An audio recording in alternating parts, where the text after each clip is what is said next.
Ladies and gentlemen, let us all rise for the arrival of the Honorable Senate President and the Senators of the Republic of the Philippines.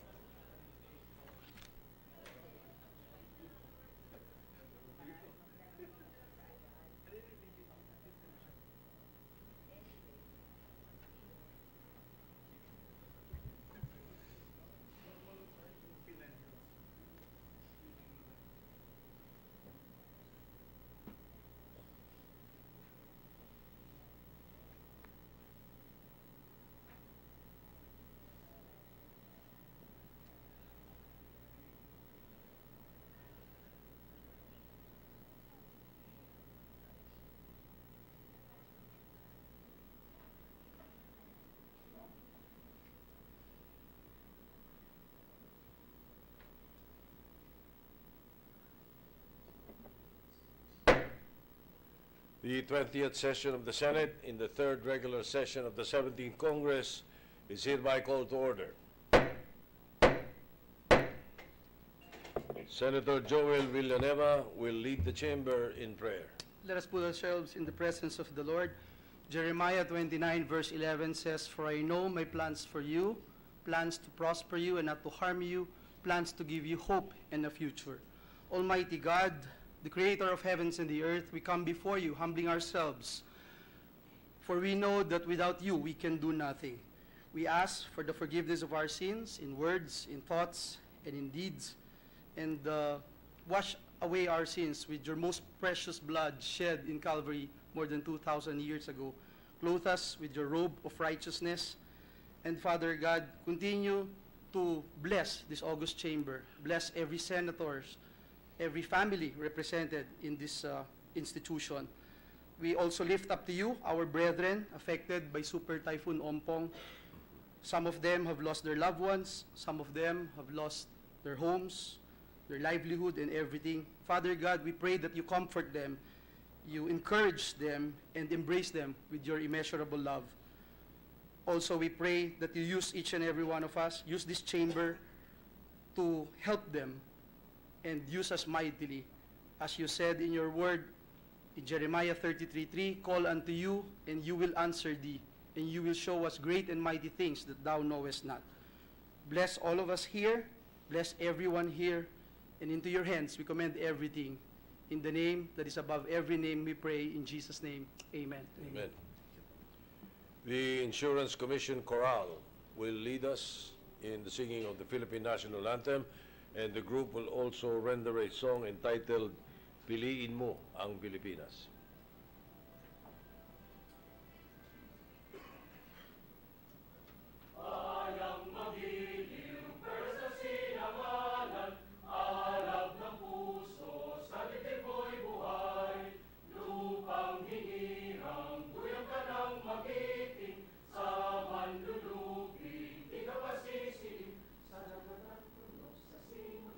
Langit mong wakaw, may kinatang tula at awit sa paglalang.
Good job, guys. Good job.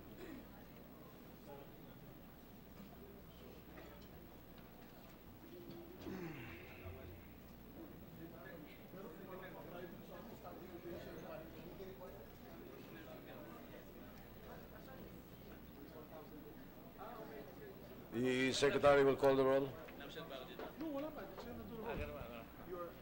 Roll call of members. The Honorable Senators Angara, Aquino, Binay, De Lima, Drilon, Ejercito, Escudero, Gatchalian, Gordon, Onasan, Ontiveros, Lacson, Legarda, Pacquiao, Pangilinan, Pimentel, Poe, Recto, Trillanes, Villanueva, Villar, Zubiri, Senate President Soto III.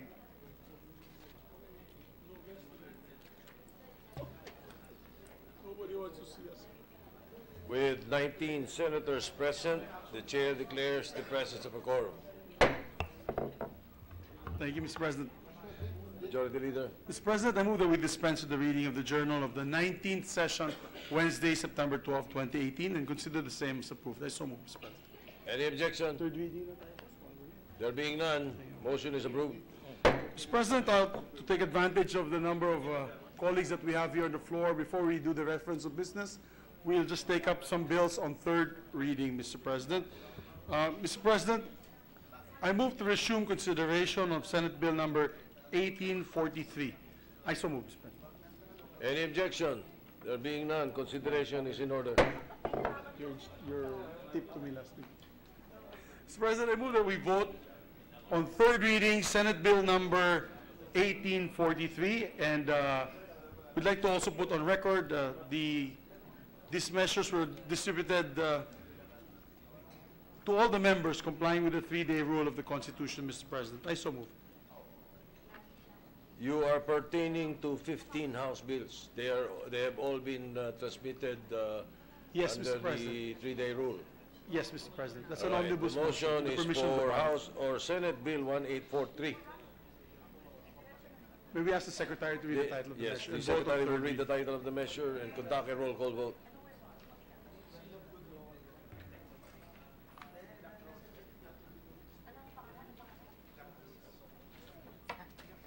Senate Bill number 1843, an act establishing and institutionalizing the seal of good local governance for local government units and allocating for this purpose the seal of good local governance fund. Roll call vote, the Honorable Senators Angara, Aquino, Binay, De Lima, Drilon, Ejercito, Escudero, Gatchalian, Gordon, Onasan, Ontiveros, Lacson, Legarda, Pacquiao, Pangilinan, Pimentel, Poe, Recto, Trillanes, Villanueva, Villar, Zubiri, Senate President Soto III.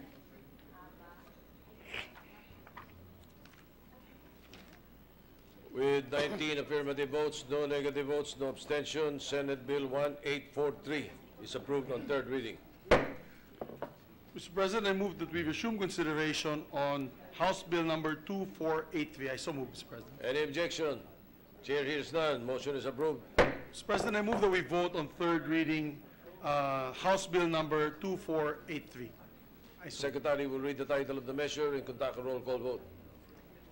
House Bill Number 2483, an act declaring July 4 of every year a special non-working holiday in the city of Cadiz, province of Negros Occidental, in commemoration of its Charter Day anniversary.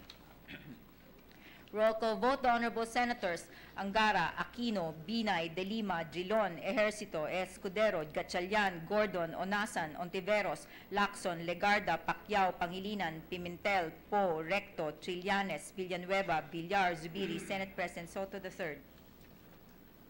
With 19 affirmative votes, no negative votes, no abstention, House Bill 2483 is approved on third reading. Mr. President, I move that we resume consideration of House Bill number 2097. I so move, Mr. President. Any objection?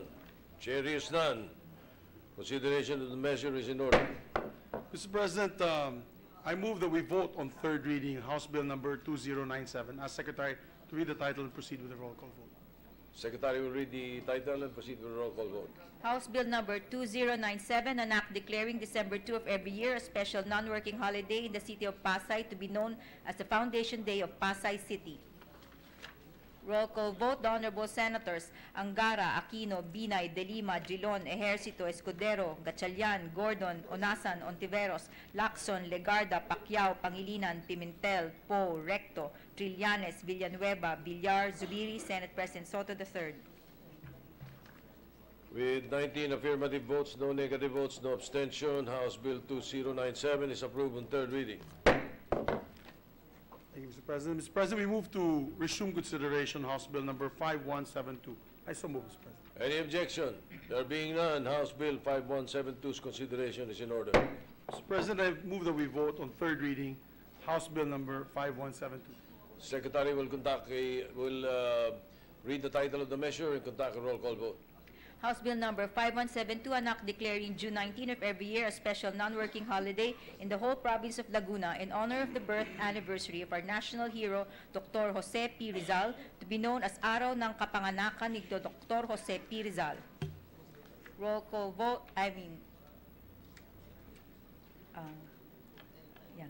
Vote. The Honorable Senators Angara, Aquino, Binay, De Lima, Drilon, Ejercito, Escudero, Gatchalian, Gordon, Onasan, Ontiveros, Lacson, Legarda, Pacquiao, Pangilinan, Pimentel, Poe, Recto, Trillanes, Villanueva, Villar, Zubiri, Senate President Soto III.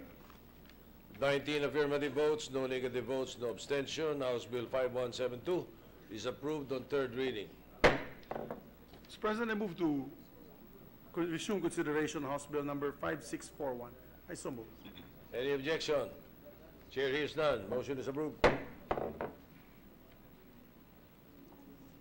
Mr. President, I move that we vote on third reading on House Bill number 5641. I so move, Mr. President. Secretary will read the title of the measure and conduct a roll call vote. House Bill Number 5641, an act declaring December 1 of every year special non-working holiday in the municipality of Padre Garcia, province of Batangas, in commemoration of its founding anniversary and the annual Kabakahan Festival. Roll call vote. The Honorable Senators Angara, Aquino, Binay, De Lima, Drilon, Ejercito, Escudero, Gatchalian, Gordon, Onasan, Ontiveros, Lacson, Legarda, Pacquiao, Pangilinan, Pimentel, Poe, Recto, Trillanes, Villanueva, Villar, Zubiri, Senate President Soto III. Number 6. 19 affirmative votes, no negative votes, no abstention. House Bill 5641 is approved on third reading. Mr. President, I move that we resume consideration House Bill number 2130. I so move, Mr. President. Any objection? There being none, motion is approved. Mr. President, I move that we vote on third reading House Bill number 2130. Secretary will read the title of the measure and conduct a roll call vote. House Bill Number 2130, an act declaring September 1 of every year a special non-working holiday in the municipality of Hasaan, province of Misamis Oriental, in commemoration of its founding anniversary to be known as Araw ng Hasaan. Roll call vote. The Honorable Senators Angara, Aquino, Binay, De Lima, Drilon, Ejercito, Escudero, Gatchalian, Gordon, Onasan, Ontiveros, Lacson, Legarda, Pacquiao, Pangilinan, Pimentel, Poe, Recto, Trillanes, Villanueva, Villar, Zubiri, Senate President Soto III. With 19 affirmative votes, no negative votes, no abstention, House Bill 2130 is approved on third reading. Mr. President, I move that we resume consideration House Bill number 5551. I so move, Mr. President. Any objection? There being none, consideration is in order. Mr. President, I move that we vote on third reading House Bill number 5551. Secretary will read the title and conduct a roll call vote. House Bill number 5551, an act declaring September 2 of every year a special non-working holiday in the province of Albay, including the cities therein, in commemoration of the birth anniversary of General Simeon A. Ola, to be known as Simeon Ola Day. Roll call vote. The Honorable Senators Angara, Aquino, Binay, De Lima, Drilon, Ejercito, Escudero, Gatchalian, Gordon, Onasan, Ontiveros, Lacson, Legarda, Pacquiao, Pangilinan, Pimentel, Poe, Recto, Trillanes, Villanueva, Villar, Zubiri, Senate President Soto III. With 18 affirmative votes, no negative votes, no abstention, House Bill 5551 is approved on third reading. Mr. President, I move that we resume consideration House Bill number 2484. I so move, Mr. President. Any objection? There being none, consideration is in order. Mr. President, I move that we vote on third reading House Bill number 2484. The Secretary will read the title of the measure and conduct a roll call vote. House Bill number 2484, an act declaring June 11 of every year a special non-working holiday in the city of Sagay, province of Negros Occidental, in commemoration of its Foundation Day anniversary. Roll call vote. The Honorable Senators Angara, Aquino, Binay, De Lima, Drilon, Ejercito, Escudero, Gatchalian, Gordon, Onasan, Ontiveros, Lacson, Legarda, Pacquiao, Pangilinan, Pimentel, Poe, Recto, Trillanes, Villanueva, Villar, Zubiri, Senate President Soto III. With 18 affirmative votes, no negative votes, no abstention, House Bill 2484 is approved on third reading. Mr. President, I move that we resume consideration House Bill number 2129. I so move, Mr. President. Any objection? There being none, consideration is in order. Mr. President, I move that we vote on third reading House Bill number 2129. I so move. The Secretary will read the title of the measure and conduct a roll call vote. House Bill number 2129, an act declaring July 1 of every year a special non-working holiday in the municipality of Alubihid, province of Misamis Oriental, in commemoration of its founding anniversary, to be known as Araw ng Alubihid.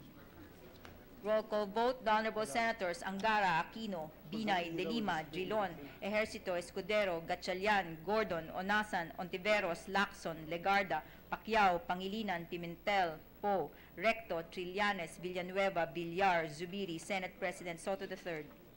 With 18 affirmative votes, no negative votes, no abstention, House Bill 2129 is approved on third reading. Mr. President, I move that we resume consideration House Bill number 3710. I so move, Mr. President. Any objection? Chair hears none. Consideration is in order. Mr. President, I move to approve on third, or to vote on third reading House Bill number 3710. I so move, Mr. President. The Secretary will read the title of the measure and conduct a roll call vote. House Bill number 3710, an act declaring June 27 of every year a special non-working holiday in the city of El Salvador, province of Misamis Oriental, in commemoration of its Charter Day anniversary, to be known as Araw ng El Salvador. Roll call vote. The Honorable Senators Angara, Aquino, Binay, De Lima, Drilon, Ejercito, Escudero, Gatchalian, Gordon, Onasan, Ontiveros, Lacson, Legarda, Pacquiao, Pangilinan, Pimentel, Poe, Recto, Trillanes, Villanueva, Villar, Zubiri, Senate President Soto III. With 18 affirmative votes, no negative votes, no abstention, House Bill 3710 is approved on third reading. Mr. President, I move to resume consideration House Bill number 2131. I so move, Mr. President. Any objection? There being none, motion is approved. Mr. President, I move that we vote on third reading House Bill number 2131. I so move. The Secretary will read the title of the measure and conduct a roll call vote. House Bill number 2131, an act declaring July 22 of every year a special non-working holiday in the municipality of Claveria, province of Misamis Oriental, in commemoration of its founding anniversary, to be known as Araw ng Claveria. Roll call vote. The Honorable Senators Angara, Aquino, Binay, De Lima, Drilon, Ejercito, Escudero, Gatchalian, Gordon, Onasan, Ontiveros, Lacson, Legarda, Pacquiao, Pangilinan, Pimentel, Poe, Recto, Trillanes, Villanueva, Villar, Zubiri, Senate President Soto III. With 19 affirmative votes, no negative votes, no abstention, House Bill 2131 is approved on third reading. Mr. President, I move to resume consideration House Bill number 2132. I so move, Mr. President. Any objection? There being none, motion is approved. Mr. President, I move that we vote on third reading House Bill number 2132. I so move, Mr. President. The Secretary will read the title of the measure and conduct a roll call vote. House Bill Number 2132, an act declaring June 15 of every year a special non-working holiday in the municipality of Opol, province of Misamis Oriental, in commemoration of its founding anniversary to be known as Araw ng Opol. Roll call vote, the Honorable Senators Angara, Aquino, Binay, De Lima, Gilon, Ejercito, Escudero, Gatchalian, Gordon, Onasan, Ontiveros, Lacson, Legarda, Pacquiao, Pangilinan, Pimentel, Poe, Recto, Trillanes, Villanueva, Villar, Zubiri, Senate President Soto III. With 19 affirmative votes, no negative votes, no abstention, House Bill 2132 is approved on third reading. Mr. President, I move to resume consideration House Bill number 6178. I so move, Mr. President. Any objection? There being none, motion is approved. Mr. President, I move to vote on third reading House Bill number 6178. I so move. Secretary will read the title of the measure and conduct a roll call vote. House Bill Number 6178, an act declaring January 11 of every year a special non-working holiday in the province of Bataan in commemoration of its founding anniversary to be known as Bataan Foundation Day. Roll call vote, the Honorable Senators Angara, Aquino, Binay, De Lima, Gilon, Ejercito, Escudero, Gatchalian, Gordon, Onasan, Ontiveros, Lacson, Legarda, Pacquiao, Pangilinan, Pimentel, Poe, Recto, Trillanes, Villanueva, Villar, Zubiri, Senate President Soto III. With 19 affirmative votes, no negative votes, no abstention, House Bill 6178 is approved on third reading. Mr. President, I move to resume consideration House Bill number 6418. I so move, Mr. President. Any objection? There being none, motion is approved. I move that we vote, Mr. President, on third reading House Bill number 6418. The Secretary will read the title of the measure and conduct a roll call vote. House Bill Number 6418, an act declaring October 26 of every year a special non-working holiday in the province of Catanduanes to be known as the Foundation Day of Catanduanes. Roll call vote, Honorable Senators Angara, Aquino, Binay, De Lima, Gilon, Ejercito, Escudero, Gatchalian, Gordon, Onasan, Ontiveros, Lacson, Legarda, Pacquiao, Pangilinan, Pimentel, Poe, Recto, Trillanes, Villanueva, Villar, Zubiri, Senate President Soto III. With 19 affirmative votes, no negative votes, no abstention, House Bill 6418 is approved on third reading. Finally, Mr. President, I move that we resume consideration House Bill number 5563. I so move. Any objection? There being none, motion is approved. Mr. President, I move that we vote on third reading House Bill number 5563. Secretary will read the title of the measure and conduct a roll call vote. House Bill Number 5563, an act declaring April 21 of every year a special non-working holiday in the municipality of Orani, province of Bataan, in commemoration of its founding anniversary to be known as Orani Foundation Day. Roll call vote, the Honorable Senators Angara, Aquino, Binay, De Lima, Gilon, Ejercito, Escudero, Gatchalian, Gordon, Onasan, Ontiveros, Lacson, Legarda, Pacquiao, Pangilinan, Pimentel, Poe, Recto, Trillanes, Villanueva, Villar, Zubiri, Senate President Soto III. With 19 affirmative votes, no negative votes, no abstention, House Bill 5563 is approved on third reading. Thank you, Mr. President. Mr. President, we are in receipt of the bicameral conference committee report on the disagreeing provisions of Senate Bill number 1537 and House Bill number 577. This is entitled an Act, Kalusugan at Nutrisyon ng Magnanay Act. Mr. President, I move to consider the said bicameral report. Any objection? There being none, the motion is approved. Mr. President, I move to recognize the chairman of the Senate panel, the distinguished chairman of the Committee on Health, Senator J.V. Ejercito, for his sponsorship of the bicameral report. And soon after, Senator Grace Poe would also like to sponsor her or sponsor the report, Mr. President. Senator J.V. Ejercito is recognized, and thereafter Senator Grace Poe. Thank you, Mr. President. I have the honor to submit to this august body the Conference Committee report of the Bicameral Conference Committee on the disagreeing provisions of Senate Bill number 1537 and House Bill number 5777. These measures, which aim to scale up the national and local health and nutrition programs to strengthen integrated strategy for maternal, neonatal, child health and nutrition in the first 1,000 days of life. Mr. President, the version of the Senate and the House of the Representatives are very similar, as both have the intention to uphold the right to adequate food, care, and nutrition of pregnant and lactating mothers, including adolescent girls, women of reproductive age, and especially children from 0 to 2 years old. Most of the adopted provisions were from the Senate version. However, the bicameral conference adopted the short title of the House of Representatives version. The bill's short title will now be Kalusugan at Nutrisyon ng Magnanay Act. The comprehensive details of the disagreeing provision are reflected in the joint explanatory statement. With the permission of the body, I move that the said joint explanatory statement on the disagreeing provision of Senate Bill number 1537 and House Bill number 5777 be read in toto into the record. Before I end, I would like to thank all our colleagues who supported the passage of this measure, most especially Senator Risa Hontiveros, whose hard work and perseverance resulted in the swift passage of the bill in this chamber. Senate President Soto, Senate President Pro Tempore Ralph Recto, and Senator Grace Poe for the significant amendments they have introduced and were adopted by the Bicameral Conference Committee. Lastly, I would like to thank the DOH, the advocates, and the civil society organizations who have worked very hard to ensure the passage of this bill. Mr. President, this bill is an investment for the children of this country. Our investment for a healthier society, thus investment for our future. Thank you, Mr. President. Thank you. Senator Grace Poe is recognized.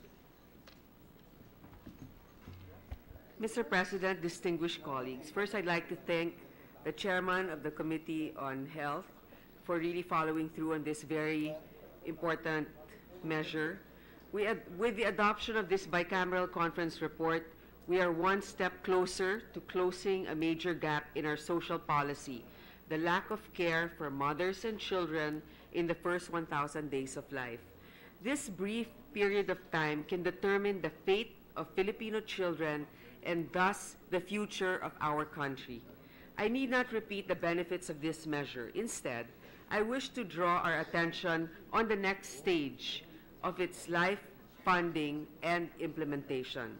Sabi nga nila, Mr. President, it takes two branches to raise a law.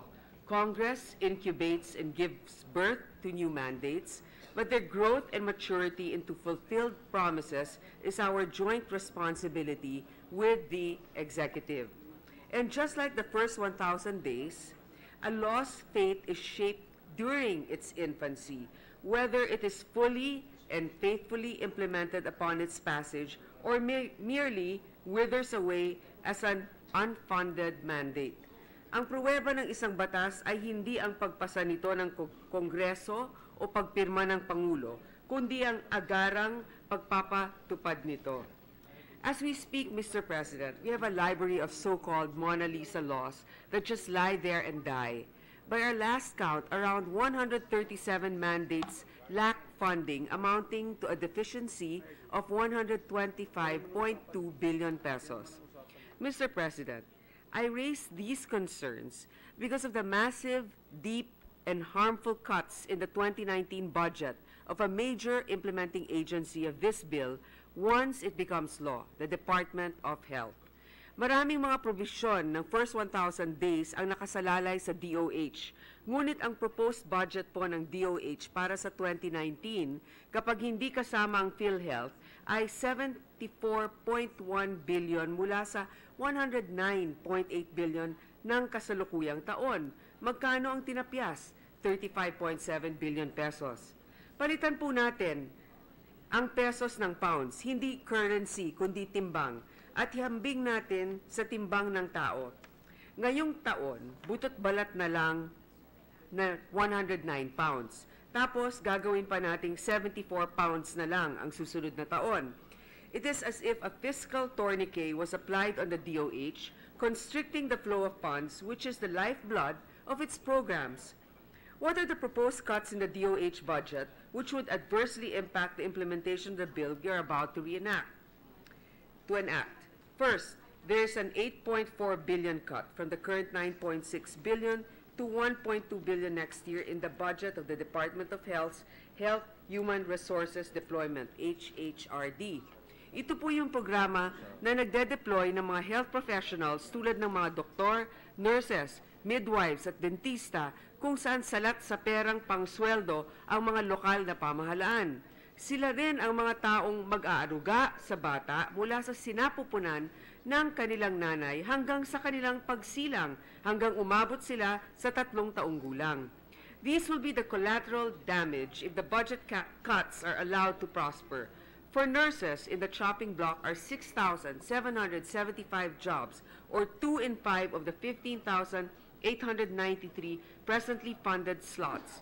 For doctors deployed, their number will go down to 243 from 293, and for midwives from 4,000 to 3,650, and dentists from 324 to 241. If we will further diagnose the proposed 2019 budget of the DOH, we will find key programs which also face cuts, important implementing arms in the danger of being amputated. There include the reduction of the first 1,000 days intervention package from 300 million to 118 million pesos, and the controversial deduction of the Health Facilities Enhancement Program. Mr. President, paano natin lalabanan ng infant and mother malnutrition kung ang DOH mismo ay nakakaranas ng fund malnutrition? We need not point out the negative effect of these budget cuts in this bill's maiden year of implementation. Hindi lang po DOH ang may kaltas, Mr. President. Ang DSWD binawasan ng 1.3 billion, ganun din sa DepEd, whose school feeding budget for 2019 was cut by 1.34 billion at a time when rising food prices would surely worsen child hunger. In fact, that amount was realigned to a mysterious school dental health program, which is not even part of the mandates of Republic Act 11037. I know, Mr. President, that it will be impossible to restore all the cuts I have mentioned. After all, the budget is a zero-sum game where we have to cut the budgets of other agencies in order to augment the budget of one. But, Mr. President, let us at least make the 2019 budget an instrument for the successful initial implementation of this bill. As parent legislators or grandparent legislators, let us practice responsible parenthood and provide sufficient funding for this measure. Maraming salamat po. Senator Risa Ontiveros is recognized. Thank you, Mr. President.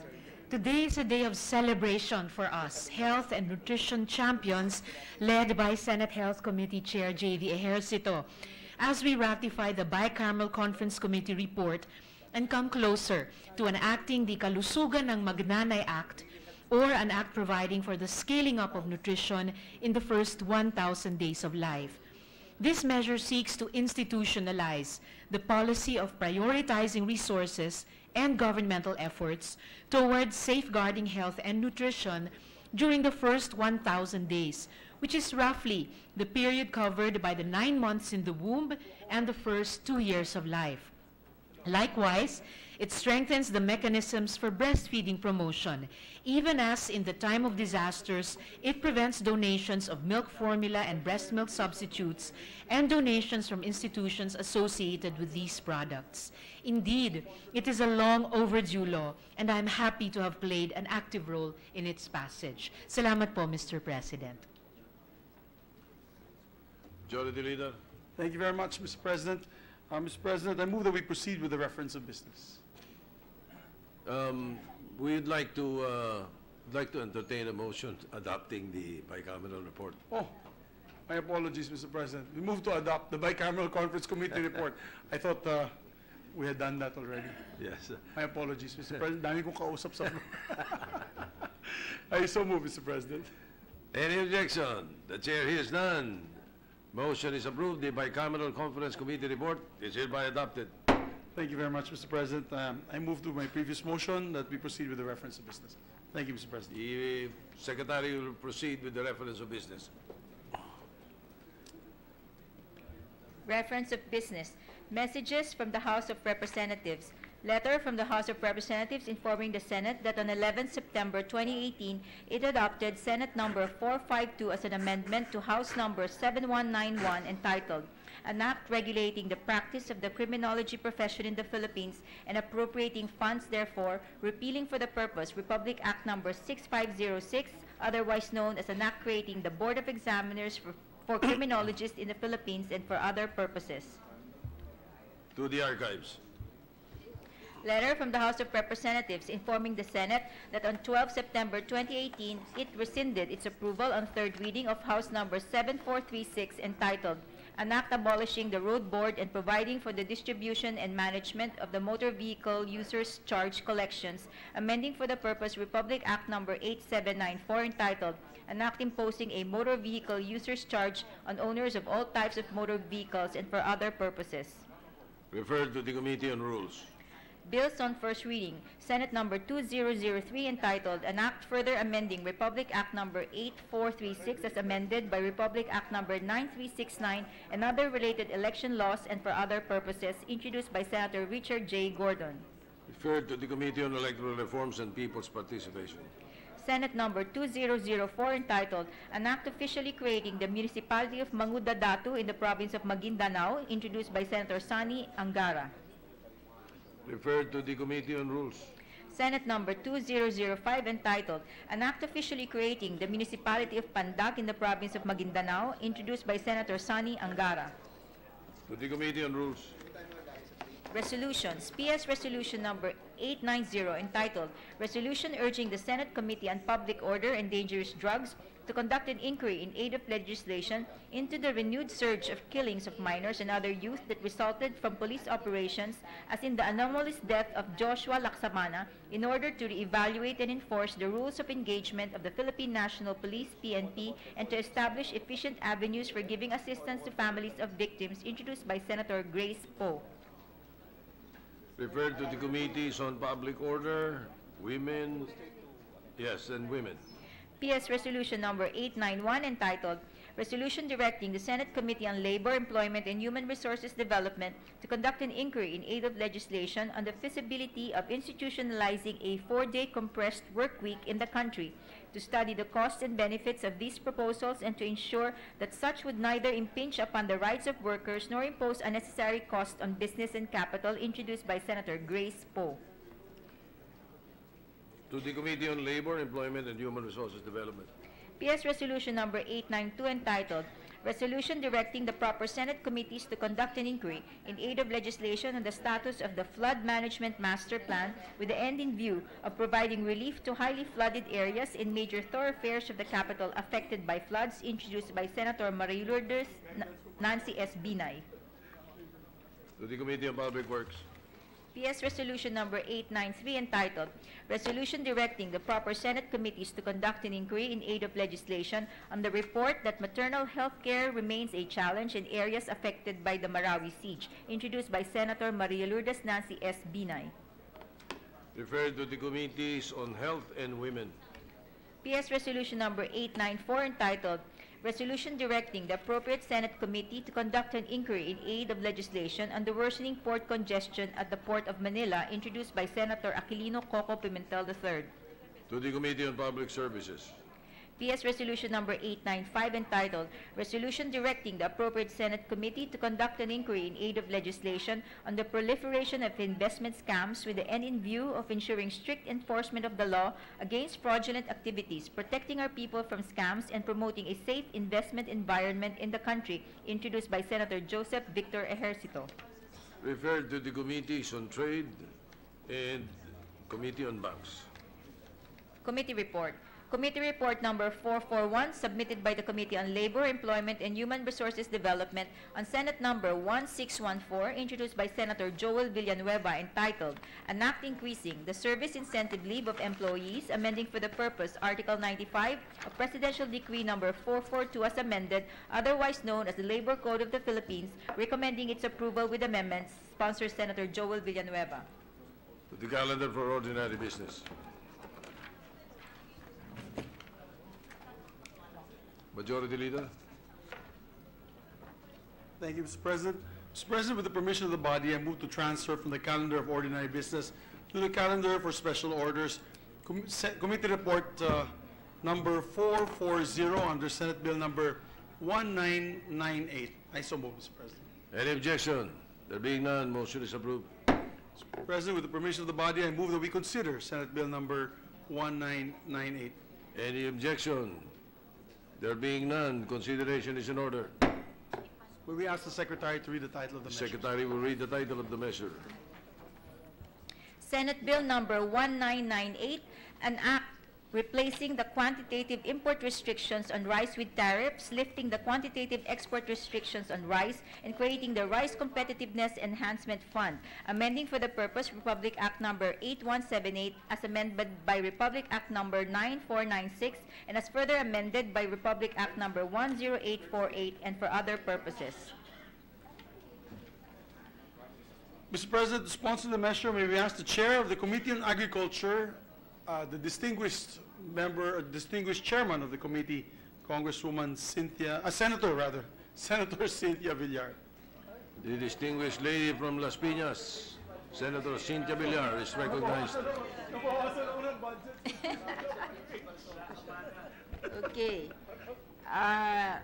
Mr. President and esteemed colleagues, I stand here today to sponsor Senate Bill 440, or an act replacing the quantitative import restriction on rice with tariffs, lifting the quantitative export restriction on rice and creating the Rice Competitiveness Enhancement Fund, amending for the purpose Republic Act number 8178 as amended by Republic Act number 9496 and as further amended by Republic Act 10848 and for other purposes. Senate Bill 440 was prepared jointly by the Committees on Agriculture and Food, Ways and Means, and Finance.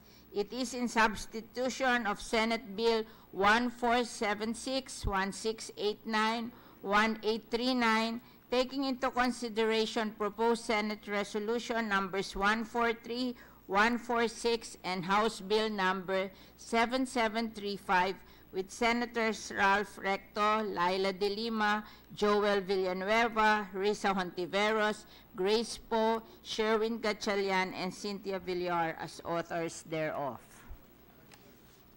As we know, the only agricultural commodity in the Philippines that has a quantitative restriction is rice, in line with the government policy of rice self-sufficiency.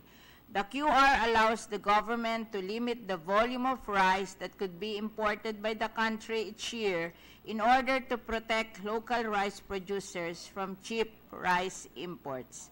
When the Philippines joined the World Trade Organization in 1995, we made a commitment to lift the QR on rice or tarify our rice, or what we herein refer to as rice tariffication.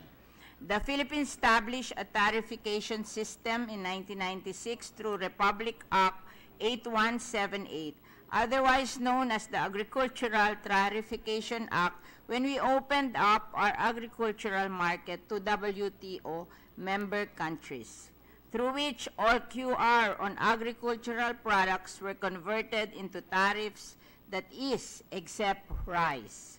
It was a special treatment given to the Philippines. The WTO Agreement on Agriculture granted the Philippines an initial 10-year exemption from the lifting of the QR on rice and the subsequent conversion of this QR into a tariff. A rice QR allows the Philippines to prohibit rice imports from coming into the country beyond a minimum access volume, which that time was 238,940 metric tons. MAV refers to the volume of rice that is allowed to be imported for a lower tariff committed by the country under the WTO. The special treatment would have expired on June 30, 2005, but we again negotiated to have the special treatment for rice extended by 7 years up to June 30, 2012. The Philippines again negotiated to postpone rice tariffication up to July 1, 2017. We have already notified the WTO that we will tarify rice. We have opted not to extend further the special treatment given to our country. Rice tariffication is not possible unless we amend RA 8178 or the Agricultural Tariffication Act. Thus, the urgency of the passage of this bill. with tariffication or lifting of all existing quantitative import restriction on rice with tariffs and the lifting of the quantitative export restrictions on rice, the substitute bill repeals Section 5 of RA 8178. Thus, the NFA shall no longer establish rules and regulation governing the importation of rice and issue import permit licenses or permit for private sector. Likewise, the power of the NFA to first certify the existence of a shortage before importation is allowed is hereby removed. In effect, it will remove unnecessary government intervention in the rice market, as envisioned by the President during the meeting with rice traders, officials of the NFA, and members of the NFA Council, including NEDA, which expects that once the QR is replaced by predictable tariffs, the private sector can respond more efficiently to the market, and the government can focus on regulating to ensure food safety and fair market competition. In terms of the tariff equivalent of the quantitative import restriction on rice, the bound rate shall be as notified by the Philippines to the WTO as follows. For the minimum access volume committed by the Philippines to WTO, the indicated rates in the applicable provision of the WTO Agreement on Agriculture shall apply. Letter B, for ASEAN member states, 35% or the import duty rate commitment of the Philippines for rice importation pursuant to the Asian Trade in Goods Agreement or ATIGA. For non-ASEAN member states, 50% or the tariff equivalent calculated in accordance with the WTO Agreement on Agriculture upon the expiration of the waiver relating to special treatment for rice of the Philippines, whichever is higher. The calculated tariff equivalent shall be determined by the NEDA board within 45 days upon the effectivity of this act. And as warranted under Chapter 2, Title 16 of the CMTA or the Customs Modernization Tariff Act, the President may exercise his powers in following cases. In case of impending rice shortages, when a lower applied tariff rate on a specified volume of importation of rice for a limited period of time is necessary, and in case the tariff equivalent for non-ASEAN member state exceeds 100%. Any order issued by the President adjusting the tariff rates and or the specified volume shall take effect immediately. Senate Bill number 440 also provides for a special rice safeguard duty to protect the Philippine rice industry from sudden or extreme price fluctuation in accordance with the Safeguard Measures Act. One of the key features of the bill is the creation of the Rice Competitiveness Enhancement Fund, which shall consist of appropriation of 10 billion pesos a year under the General Appropriations Act until the duties collected from the importation of rice under this act can replace it. The collection shall be automatically credited to a special account in the General Fund of the National Treasury for future funding of RCEP and the rice production competitiveness in the country shall have been achieved. Otherwise, the appropriation shall continuously be set aside. The GAA should continuously set aside this amount yearly and earmark the same for the purpose. The amount collected, allocated, shall be released directly to the implementing agency as provided for by this law. The Rice Competitiveness Enhancement Fund shall be allocated and disbursed to rice-producing areas as follows. 50% shall be utilized as grant in aid to eligible farmers association and registered rice cooperatives and LGUs in forms of rice farm equipment for purposes of improving farm mechanization. The machine are tillers, tractors, seeders, thresher, rice planter, harvester, irrigation pumps, small solar irrigation, reapers, dryers, miller, and the like. It will be implemented by PhilMec. 30% shall be used for the development, propagation, and promotion of inbred seeds to rice farmer. Layunin nito na tulungan at turuan ng mga rice farmer na maging seed growers. We also want them to engage in seed production and sale of improved seed varieties. This will be implemented by PhilRice. The 10% shall be made available in the form of credit with minimal interest to rice farmers and cooperatives to be managed equally by Land Bank and the Development Bank of the Philippines.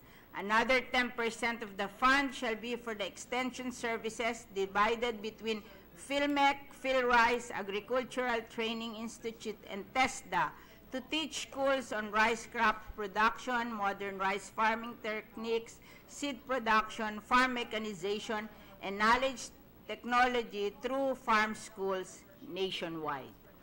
Ang prioridad ay ang mga rice farmer na adversely affected by the tariffication of the quantity and of the quantitative tariffication on rice and lifting of the quantitative restriction on rice. And according with the trust and priorities of RA 8435, otherwise known as the Agriculture and Fisheries, otherwise Republic Act 10601, otherwise known as the Agriculture and Fisheries Mechanization Law, and Philippine Development Plan. 3 months after the enactment of the bill, the DA, together with NEDA, DOST, National Irrigation Authority, Land Bank, DepEd, TESDA, and other relevant agencies, have to finalize a rice roadmap to restructure delivery of the government support services for the rice sector. Hangad natin na matugunan ang kanilang mga pangailangan, lalong-lalo na sa equipment, facilities, technology, research and development, among others. Gusto rin nating siguruhin na ang future generation of Filipinos will be experts in rice production. Mr. President, it should also be pointed out that besides being bound by our WTO commitment, rice tariffication will also solve pressing rice-related problems that the country is facing, foremost of which is the price of rice, which they think they can decrease by 4 to 7 pesos per kilo due to the improved supply in an open market. We are aware also that it may affect the income of Filipino farmers, but that is why we are providing a safety net for them, the Rice Competitiveness Enhancement Fund, comprising of a yearly appropriation of 10 billion to be replaced by the tariff revenues if it is enough. Over the long run, when the fund has been utilized as intended to enhance the competitiveness of local farmers, then we are confident that we can narrow the competition gap. Palay production here costs 90% more than our neighboring countries, particularly Vietnam. Based on study, the Philippines produces palay at 12.41 per kilogram, while Vietnam cost is 6 pesos and 53 centavos per kilo. Kaya nahihirapan ang ating mga magsasaka. While the DA and the other agri-related agencies have been providing support through various interventions, at tayo rin mismo dito sa Senado ay napasa na mga batas na katulad ng ASEF at free irrigation, the cost of rice production and the price of rice remain high, and the upward trend is expected to continue. Hindi lang ang mga Pilipinong magsasaka ang nahihirapan, pati na rin ang mamimiling Pilipino, lalo na ang mga mahirap na pamilyang Pilipino na hindi na halos makayanan ang presyo ng bigas. As pointed out by the Philippine Institute of Development Study, based on the 2012 Family Income and Expenditures Survey, the poor Filipinos allocate the greater share of their income to rice. In fact, the people in the poorest 20% of the household spend 21% of their budget on rice. Walang duda na ang pagbaba ng presyo ng bigas ay mas malapit sa sikmura ng mga mahihirap nating mga kababayan.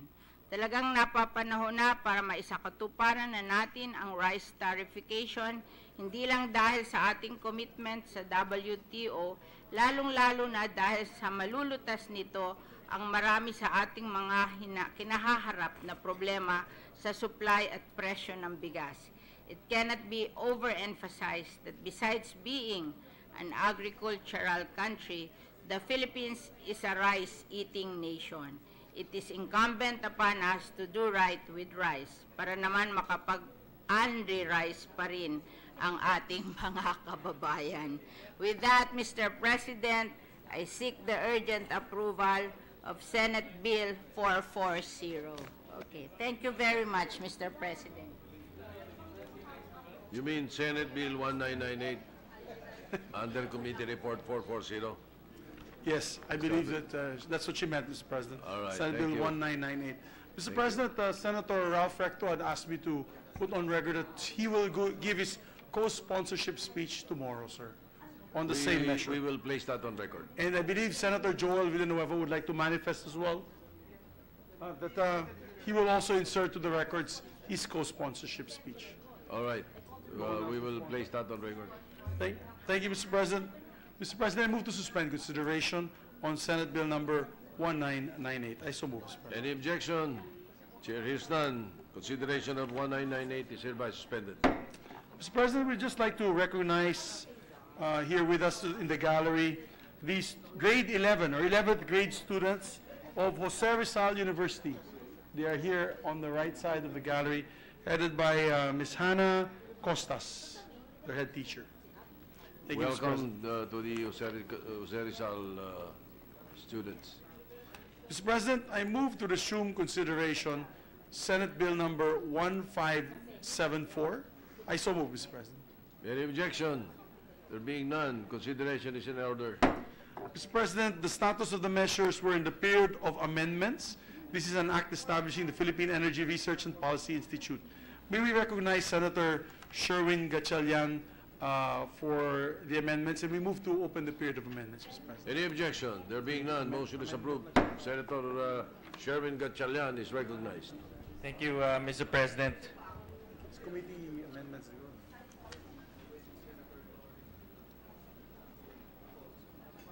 Are there any committee amendments? Individual amendments, Mr. President. Individual amendments, please proceed. Kopya. Right, Mr. President, on page 1, line 2,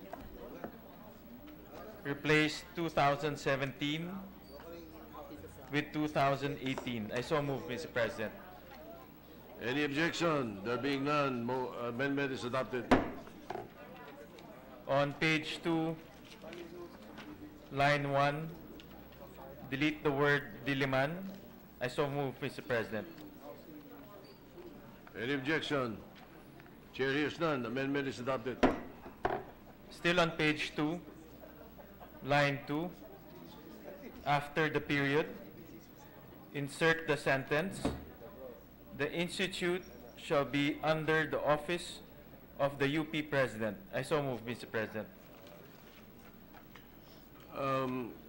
Will you read that same line before we adopt that? There is a redundancy on institute.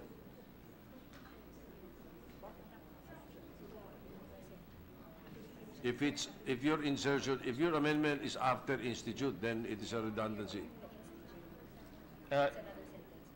Let me repeat it again, Mr. President. On page 2, line 2, after the period. After the period, a new sentence. Correct, a new sentence, Mr. President. All right. Insert the sentence, the institute shall be under the office of the UP President. All right, so The it's sum of after this the present. period. Any objection? There being none, amendment is adopted.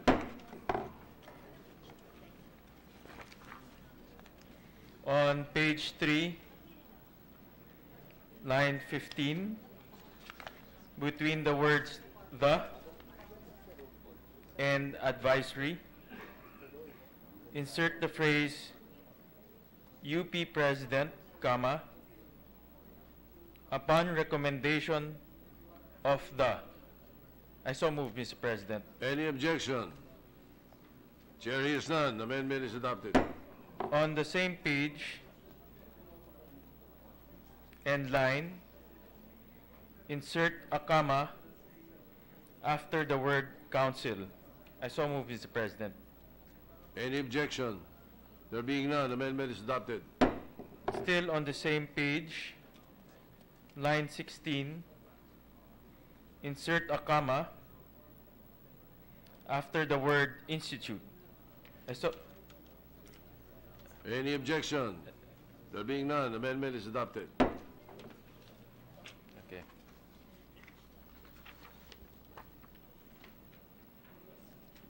On page 3, line 19, delete the phrase "institute shall be headed by an."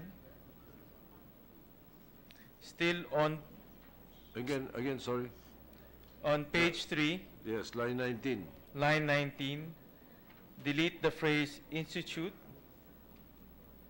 shall be headed by an." So it will read the executive director, or are you replacing this? Correct. It will read the executive director.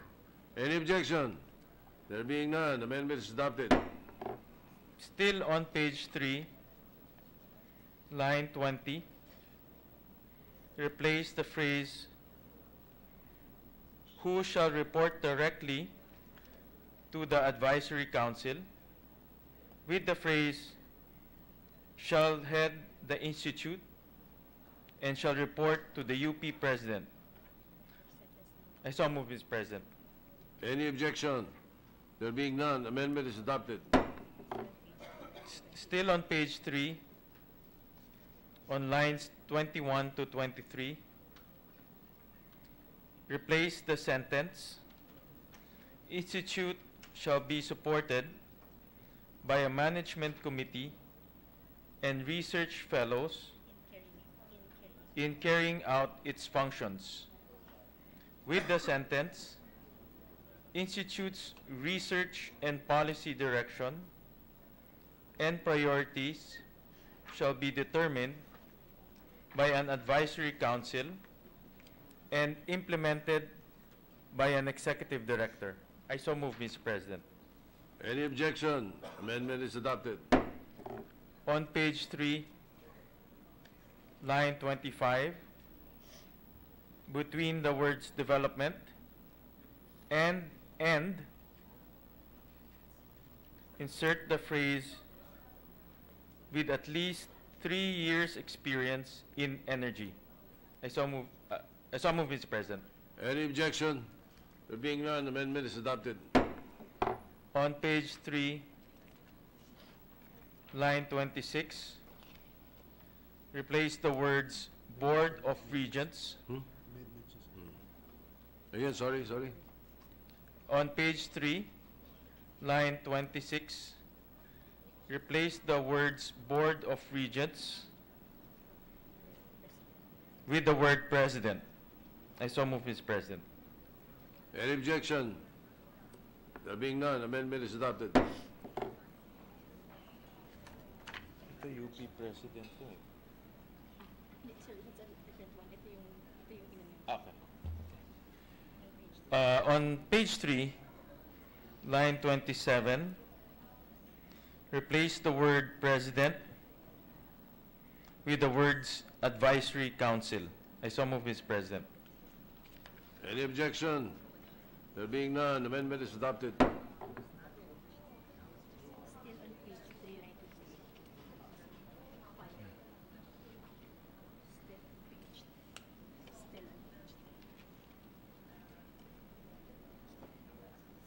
Still on page 3, line 28, insert the word 60 and insert an open parenthesis before the number 6 and a close parenthesis after the number 0. I so move, Mr. President. Any objection? There being none, amendment is adopted.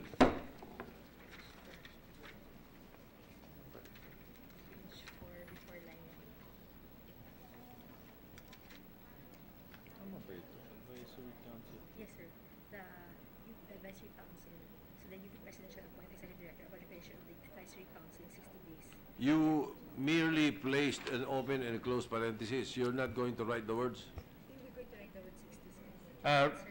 Yeah, we will write the words 60, Mr. President. 60. Yes. And the word So is that the motion? insert the word 60 before the number 60. Let me repeat it again, Mr. President, just for sake of clarity. On page 3, line 28, insert the word 60 before the number 60 and insert an open parenthesis before the number 6 and a close parenthesis after the number 0. Any objection? There being none, amendment is adopted. On page 4, before line 1, insert a new subsection, A, open parenthesis, implement and enforce research and policy direction and priorities determined by the Advisory Council. I so move, Mr. President. You mean close parenthesis? Sorry, close parenthesis, Mr. President. A close parenthesis. Any objection? There being none, amendment is adopted. On page 4, line 1, replace A close parenthesis with B close parenthesis. I so move, Mr. President. Any objection? There being none, amendment is adopted. On page 4, delete lines 4 to 5. I so move, Mr. President. Any objection? There being none, amendment is adopted. On page 4, line 6, replace the words Board of Regents with the word President. Any objection? There being none, amendment is adopted. On page 4, line 7, replace the phrase creation of divisions and sections with the phrase organizational structure.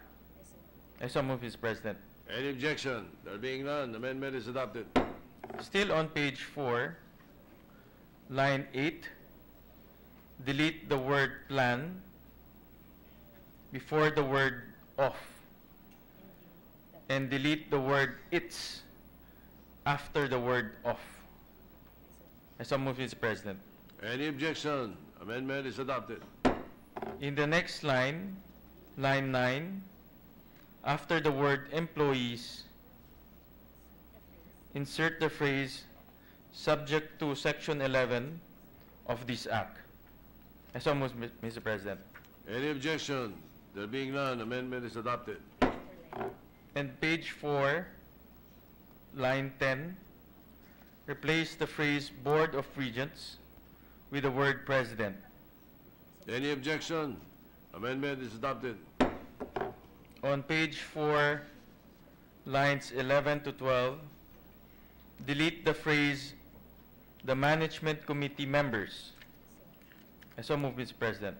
Any objection? Chair hears none. Amendment is adopted. On page 4, line 13, replace the phrase Board of Regents with the word President. Any objection? Chair hears none. Motion is adopted.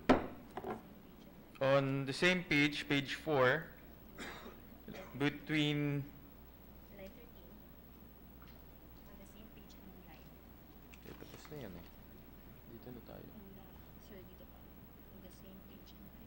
What line? On the same page. Okay, sorry. On the same page, page 4, line 13, 13. replace the word recommendation with the word endorsement. I so move, Mr. President. Any objection? There being none, amendment is adopted. On page 4, between the lines 14 and 15, insert a new subsection which reads, F, close parenthesis, submit to the UP President, comma, upon endorsement of the Advisory Council, comma, regular reports on the Institute, semicolon. I so move, Mr. President. Any objection? There being none, amendment is adopted. Still on the same page, after the newly inserted subsection, insert another subsection which reads G, close parenthesis, frequently apprise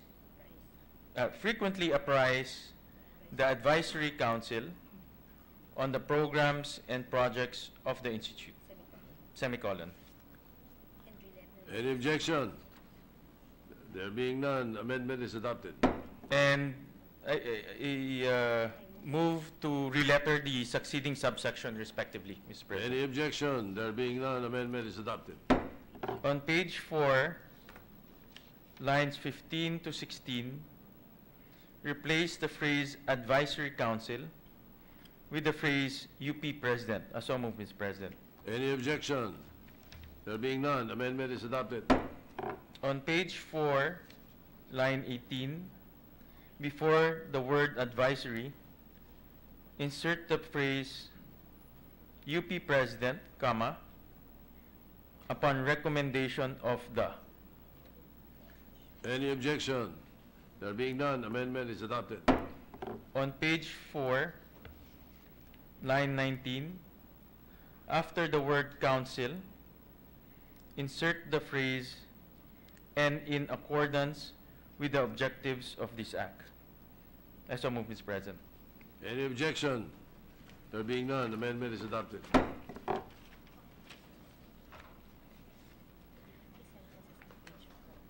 Mr. President,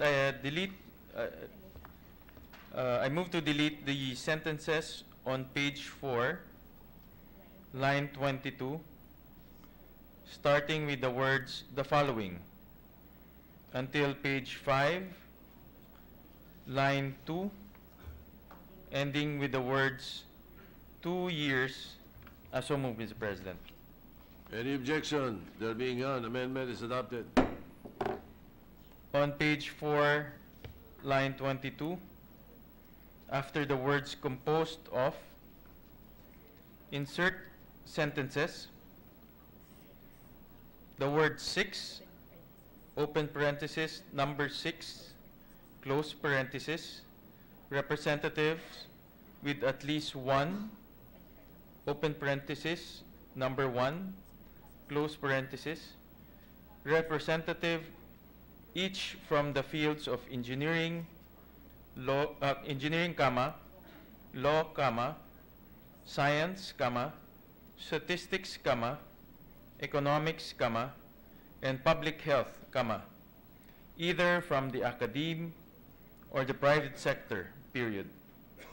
The representatives from the academe or the private sector shall be chosen by the UP President, period. Is that it? I so move, Mr. President. Any objection? There being none, amendment is adopted. On page 5, line 6, replace the number 1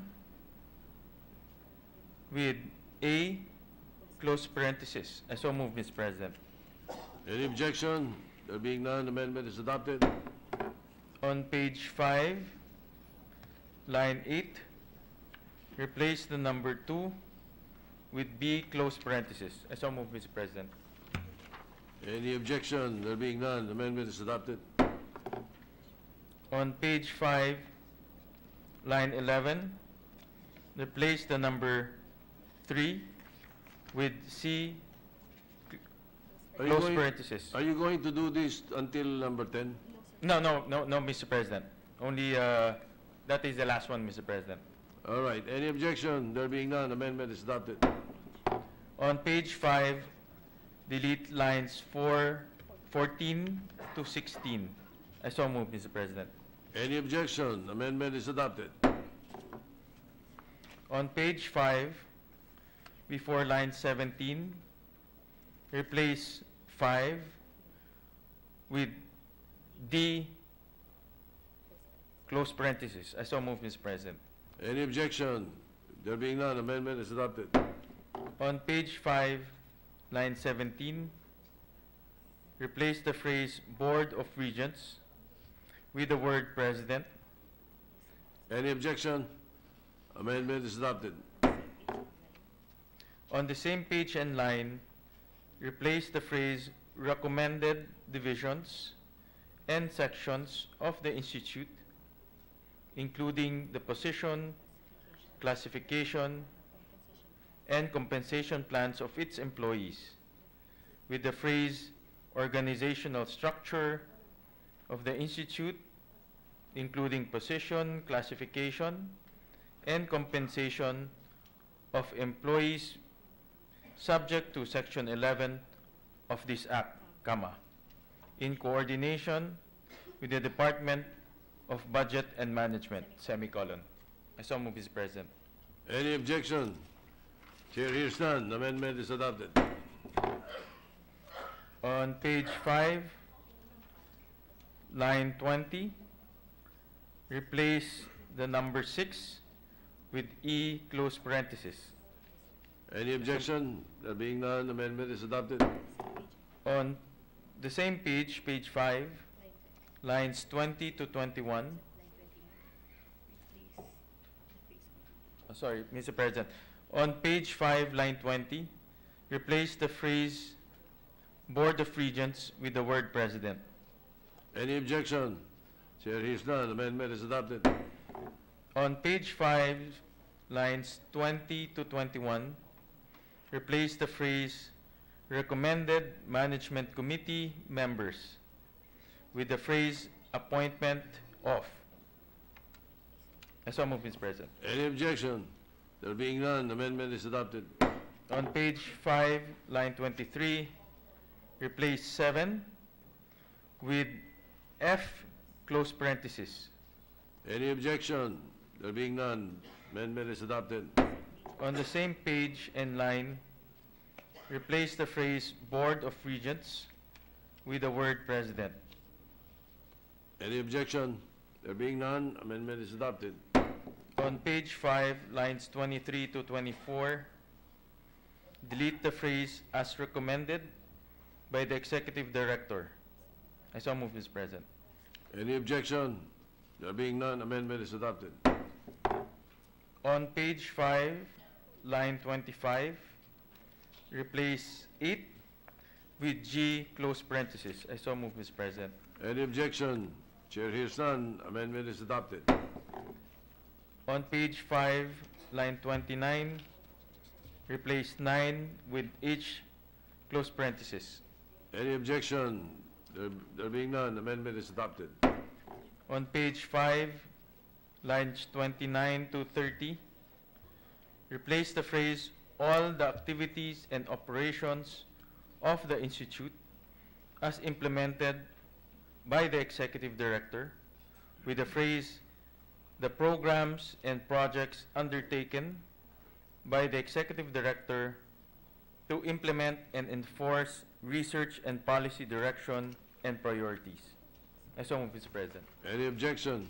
There being none, amendment is adopted. On page 5, delete the lines 31 to 32. I so move, Mr. President. Any objection? Chair hears none, amendment is adopted. Still on page 5, after line 30, insert a new subsection that reads, J, close parenthesis, recommend to the UP President additional powers, functions, and duties of the Executive Director in accordance with the objectives of this Act, period. Any, So moved, Mr. President. any objection? Chair hears none. Amendment is adopted. On page 6, line 3, replace the phrase "in accordance with the provisions of this Act" with the phrase "subject to sections number 8, open parenthesis, letter C, close parenthesis, and number 10, open parenthesis, letter D, close parenthesis, of this Act, and." I so move, Mr. President. Any objection? There being none, amendment is adopted. On page 6, line 4, delete the phrase "and upon approval by the UP Board of Regents." I so move, Mr. President. Any objection? There being none, amendment is adopted. On page 7, line 1, replace the phrase "Board of Regents" with the word "President." I so move, Mr. President. The previous amendment, you were replacing the comma with the period after UP. Yes, Mr. President. All right, subject to style. Subject to style, Mr. President. Yes. Next. Still on page 7, Then, no, the page 7. You start with page 7. sorry, on page 7, I'll repeat it again, Mr. President. Yes. On page 7, line 1, replace the phrase "Board of Regents" with the word "President." I so move, Mr. President. Any objection? There being none, amendment is adopted. On page 7, line 2, insert a new paragraph under section 4, under section 14, which reads That's after management. after management. All right. In order to support the Institute, the additional amount of 1%, open parenthesis 1, percentage sign, close parenthesis, of each energy-related fee and charge imposed, comma, but in no case lower than 10 pesos, open parenthesis, letter P, number 10, close parenthesis, comma, by the Department of Energy, Energy Regulatory Commission, comma, and National Electrification Administration shall be collected by the respective agencies and units for each application, comma, registration, comma, renewal, comma, endorsement, comma, processing and other related services for which the collection of fees and charges are allowed by law and rules and regulations, period. Such additional amounts shall be such additional amounts shall be receipted for as part of a special fund to be known as the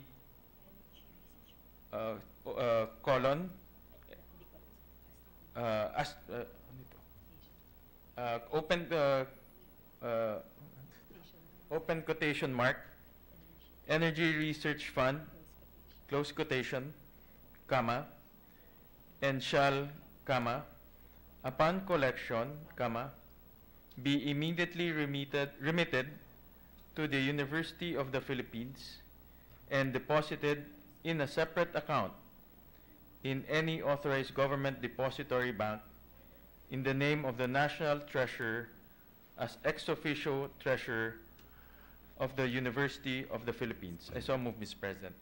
You do not mean semicolon. Not semicolons, we just open quotation. That is not included. No, Mr. President. All right. Any objection? Chair hears none. Amendment is adopted.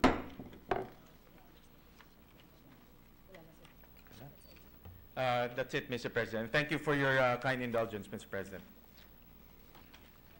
Any other individual amendment, Majority Leader? If it's all right with the, maybe if it's all right with the sponsor, Mr. President, we can wait for the clean copy so that we can ask our individual members if there are still amendments to the measure. We can, bukas pwede na natin So I move to suspend consideration, Mr. President, on Senate Bill number 1574. I so move. Any objection? The chair hears none. Consideration of Senate Bill 1574 is hereby suspended. And we could, And if we could, ask- yes. direct the Secretariat, Mr. President, to give us a clean copy of the amended version. The Secretariat is directed to provide the members of the Senate a clean copy of the amended version. Thank you, Mr. President. Thank you to the good sponsor. Mr. President, I move to resume consideration of Senate Bill number 1578 under Committee Report number 162. I so move, Mr. President. Any objection? Mr. President, The chair hears none. Motion is approved. thank you, Mr. President. Mr. President, the status is we terminated the period of interpellation, and we are now in the period of amendments. I move to, this is an act, first of all, Mr. President, this is an act creating the Department of Human Settlements and Urban Development. I move that we open the period of amendments, Mr. President. Any objection? There being none, the period of amendments is hereby opened. We'd like to recognize the good sponsor, Senator Joseph Victor Ejercito. Senator J.V. Ernesto is recognized.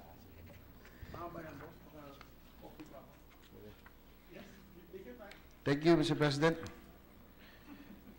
On page 1, line 4, under section 2, after the word shall, delete the phrase by law and for the common good.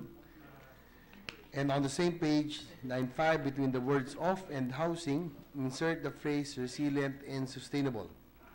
The first paragraph of section 2 will now read as, Section 2, Declaration of Policies, the state shall undertake, in cooperation with the private sector, a continuing program of resilient and sustainable housing, urban and rural development, which shall make available at affordable cost decent housing and basic services to the underprivileged and homeless citizens in urban centers and resettlement areas.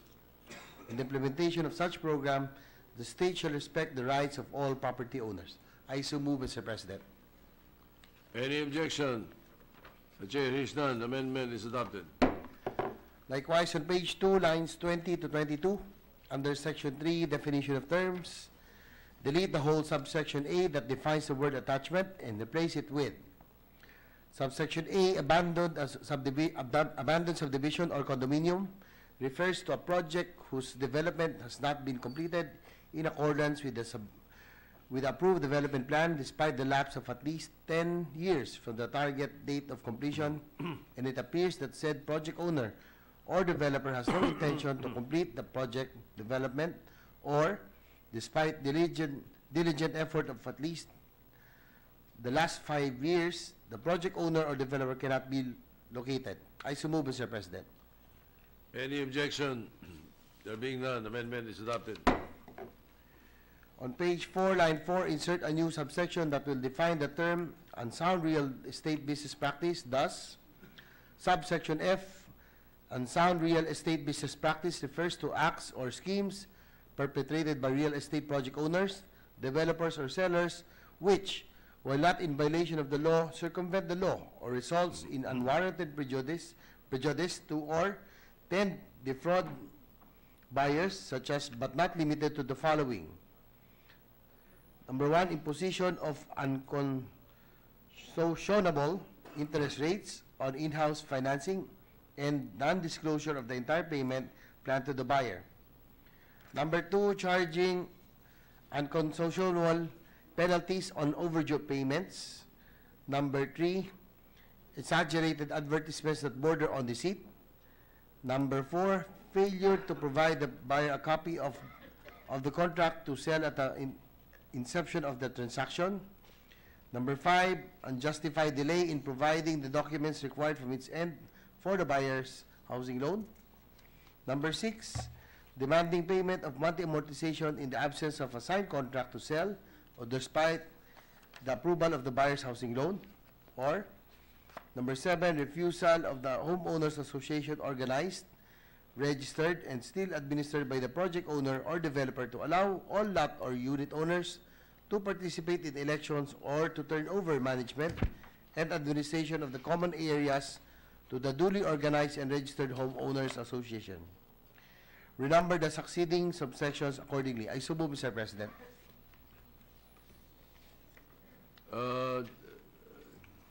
I'm sorry, kind sir, you lost me. You're under the definition of terms?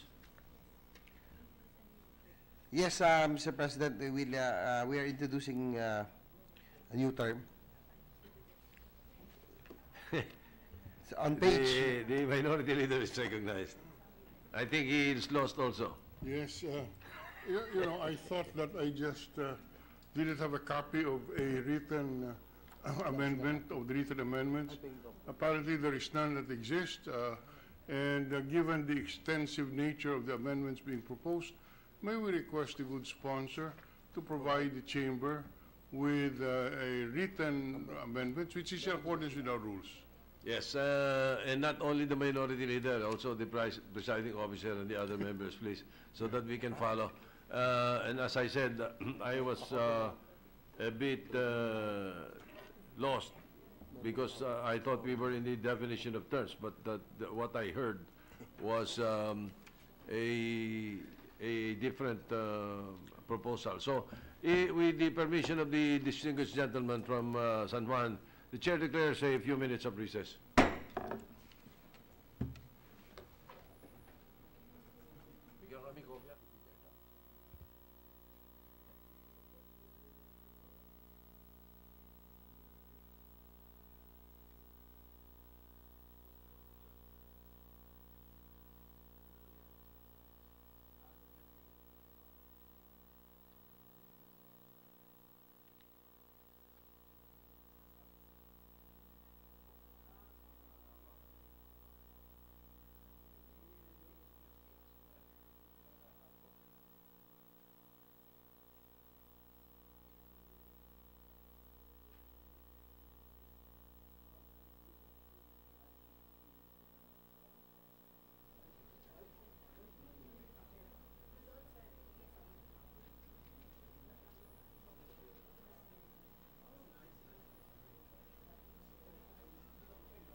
Matatawag ko sa Sergeant at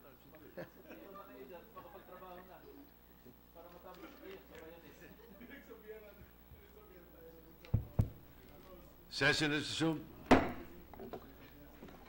Before the break, Senator Ejercito was on the floor, and we were in the period of amendments. So, may we continue, Senator Ejercito? Yes, Mr. President, regarding the subsection F that I proposed earlier for amendment, as an amendment. Yes. The rationale being it was the HLURB that wanted unsound real estate business practices to be defined, but since, as you pointed out, Mr. President, since there's no penalty for this, so I'll just withdraw the said amendment, Mr. President. All right, so the page 4, line 5 proposal is withdrawn. Right. Okay, so please proceed. So we move on to section 5 regarding powers and functions. So that's on page 5. On page 5, line 12, under section 5. Page 5, line 12, under section 5, delete "and" after the word policies and replace it with comma, and then insert the phrase "and standards" after the word strategies. Subsection A now reads, letter A, formulate a national housing and urban development policies, strategies, and standards that are consistent with the Philippine Development Plan to promote social and economic welfare, comma, in coordination and in consultation with national and local stakeholders, comma, local government units, close parenthesis, LGUs, comma, and other government agencies. I so move, Mr. President. Any objection? There being none, the amendment is adopted. Likewise, on page 6, line 6, under section 5, insert as subsection E the sentence. Subsection E, formulate a framework for resilient housing and human settlements as a basis for the mechanisms for post-disaster housing and resiliency planning, research and development extension, monitoring and evaluation of programs, projects and activities to protect vulnerable communities from the adverse effects of climate change and disasters, and renumber the subsection accordingly. I so move, Mr. President. Any objection? There being none, amendment is approved. Now on the section on environmental land use and urban planning and development, that's on page 6, line 6, page 6, line 18, under section 5, after the word beneficiaries, insert the following proviso. Provided that notwithstanding this provision, comma, all existing CLUPs duly approved and being implemented by the local government unit shall remain in full force and effect for the duration of the period as stated therein, semicolon, provided further that, comma, upon enactment of this law, comma, LGUs may improve, comma, amend and enhance their existing CLUPs in accordance with the standards set by the department. Close quotation. Subsection A of Roman numeral 2 of section 5 will now read as, letter A, develop and maintain a shelter and urban development management, comma, standards and monitoring information system which shall include but not be limited to the following data sets, colon, inventory of idle lands, comma, comprehensive land use plans, comma, inventory of housing stocks, comma, and list of beneficiaries, period. Provided, comma, that notwithstanding this provision, comma, all existing CLUPs duly approved and being implemented by the local government units shall remain in full force and effect for the duration of the period as stated therein, semicolon. Provided further that, comma, upon enactment of this law, comma, LGUs may improve, comma, amend and enhance their existing CLUPs in accordance with the standards set by the department. I so move, Mr. President. Any objection? There being none, amendment is approved.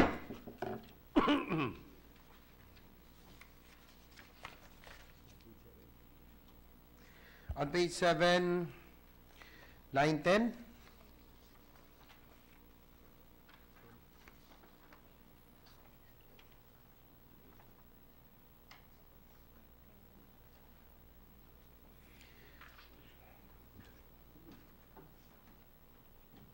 Page Mr. 7. President, on page 7, line 2, sorry, between the word for and assist, insert the word end. I so move, Mr. President. Any objection? Chair hears none, amendment is approved. On page 7, line 10, under section 5, after the word settlements, insert the phrase focused on socialized and economic housing. Subsection A of Roman numeral 3 of section 5 will now read as... Perhaps, kind sir, we can forego with the reading because it is merely a line to save time. So, any objection?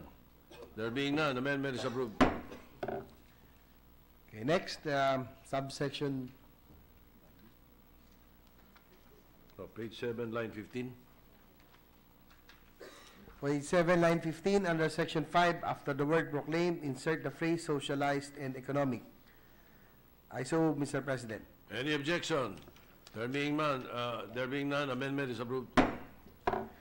Next, on page 11, lines 21 to 25, delete the last two sentences of the last paragraph of section 7. The last paragraph of section shall now read as... Delete delete the last two sentences of the last paragraph of section 7, page 11. Yes. As I so move, Mr. President. Any objection? There being none, amendment is approved.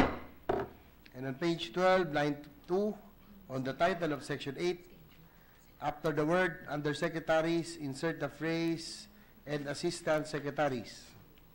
I so move, Mr. President. Any objection? There being none, amendment is approved. On page 17, line 4 to 16, delete the whole section 16 and renumber the succeeding sections accordingly. I so move, Mr. President. Any objection? There being none, amendment is approved. Likewise, on page 18, lines 1 to 5, under section 17, subsection A, delete subparagraph 3 and 4 and renumber the subsection accordingly. I so move, Mr. President. Any objection? There being none, amendment is approved.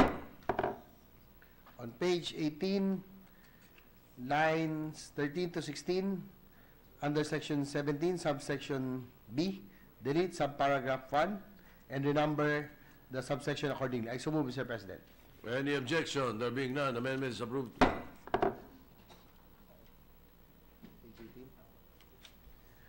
On page 18, line 17, under section 17, subsection B, subparagraph 2, insert the phrase filed by buyers or homeowners against the project owner or developer.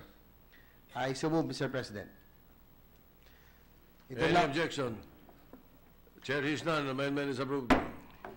On page 18, line 19, under section 17, subsection B, subparagraph 3, after the word salesman, insert the phrase provided that when the cause of action arises from the buyer's rights under section 3 of Presidential Decree or PD number 957. Section 23, you mean? Section 17, Mr. President. No, I mean what you're reading. Provided yes, that, Mr. President. Section 23 of Section Presidential 23. Yes. Provided that when the cause of action arises from the buyer's rights under section 23 of Presidential Decree or PD number 957, and the purchase price of the property is paid through a housing loan from a bank or other financing institution, the latter shall be pleaded as necessary party. I so move, Mr. President. Any objection? There being none, amendment is approved. On page 18, line 20, under section 17, subsection B, number 4, after the word obligations, insert the phrase arising from the sale of the lot or unit and development of the subdivision or condominium project. I so move, Mr. President. Any objection? There being none, amendment is approved. On page 18, line 22, under section 17, subsection B, number 5, after the word ejectment, insert the phrase for causes arising from the sale of the subdivision lot or unit, provided that the proceedings in ejectment cases shall, as far as practicable, be governed by Rule 70 of the Rules of Court until such time that the Commission shall have adopted its own rules. Therefore, semicolon, provided further, period, comma, that jurisdiction over cases of this nature pending with the regular courts prior to the effectivity of this act shall be retained by the court until their termination, period. I so move, Mr. President. Any objection? Chair hears none. Amendment is approved.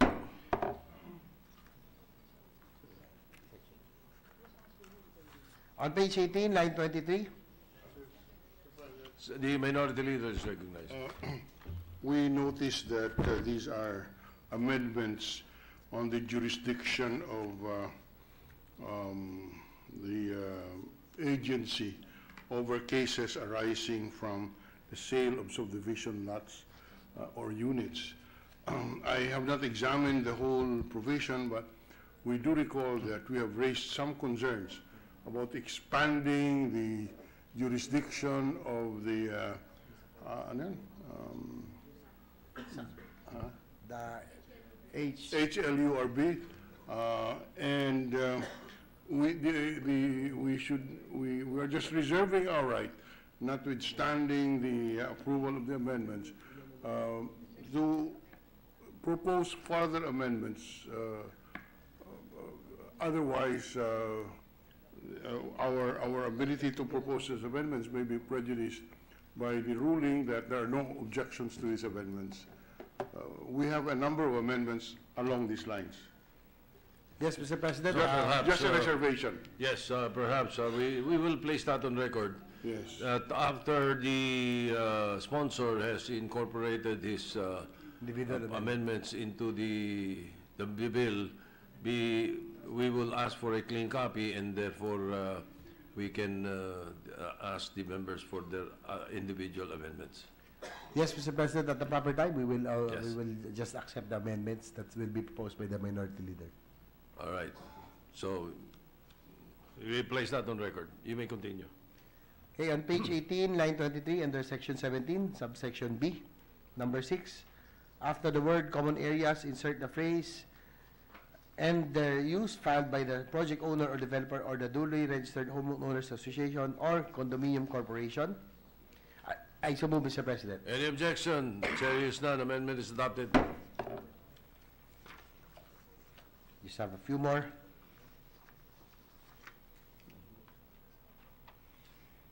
On page 19, line 4, under section 17, subsection B, number 7, after the word abandoned, insert the phrase, as defined under section 3 of this act for the purpose of section 35 of PD 957.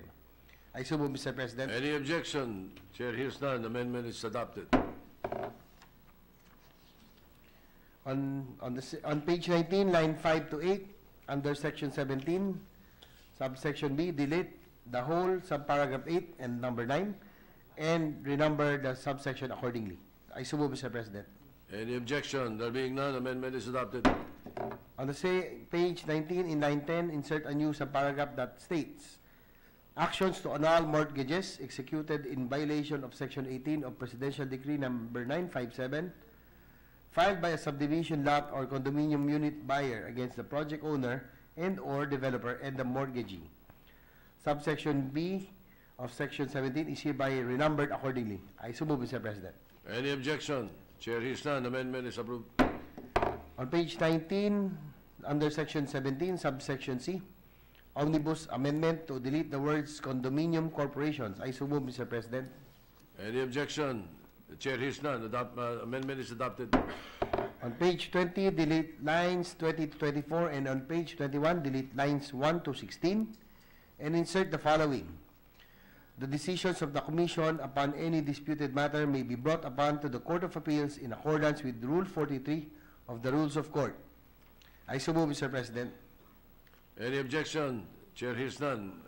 Amendment is adopted. On page 24, under section 21, subsection D, delete lines 21 to 25, and on page 25, delete lines 1 to 24, and on page 26, delete lines 1 to 2. I so move, Mr. President. Any objection? There being none, amendment is adopted. On page 26, under section 21, subsection E, delete line 7 to 9. I so move, Mr. President.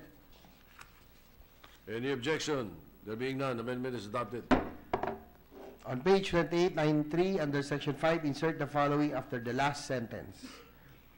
Provided that with 2 years from the effectivity of this act, the Secretary, in coordination with GCG, shall recommend to the President, comma, the restructuring of the foregoing corporations guided by the following objectives, colon.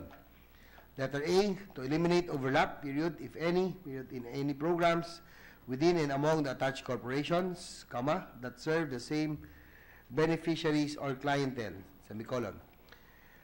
Letter B, to identify functions and programs of corporations that properly belong to regular government agencies, such as policy making, comma, regulation, comma, standard setting, comma, and service provision from functions that are imbued with commercial motives which require a corporate structure, period. Thereafter, comma, line functions shall be transferred to the department while commercial functions shall be retained with the corporation, semicolon. Letter C, to clarify the role of each corporation along the housing value chain, comma, including housing production, comma, primary financing, comma, secondary market development, comma, and housing insurance and guarantee to promote the development of a comprehensive and synergetic housing industry, semicolon. And letter D, to strengthen integration of functions, comma, programs, comma, and services among the corporations and the department to leverage limited public resources and maximize the value of housing products and services offered by the public sector, period. I so move, Mr. President. Any objection? Chair hears none. Amendment is adopted. And last but not the least, Mr. President, last amendment. On page 29, under section 29, delete the whole section and replace it with the following. Section 29, identification and designation of land for housing and urban and rural development.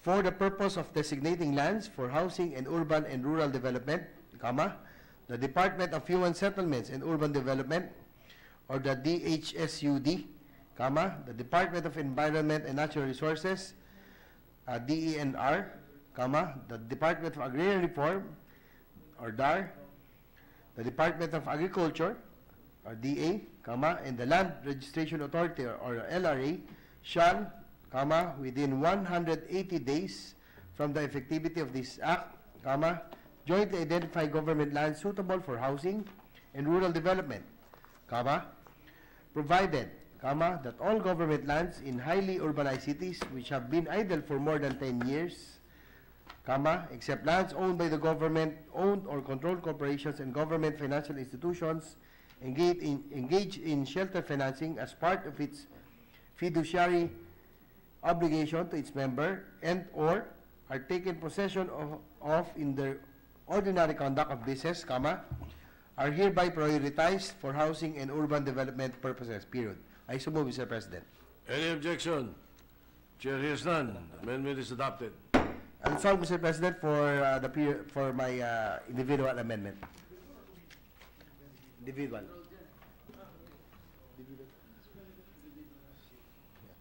Majority Leader. Thank you, Mr. President. Mr. President, with that, we move to suspend consideration of Senate Bill number 1578. I so move. Any objection? Senate Bill 1578 consideration is hereby suspended. And may we also ask Yes. Mr. President. Secretariat is directed to make a clean copy and distribute to all the members of the Senate. Thank you, Mr. President. Mr. President, I move that we resume consideration Senate Bill number 1629 under Committee Report number 191. I so move, Mr. President. Any objection? There being none, the proposal, the motion is approved.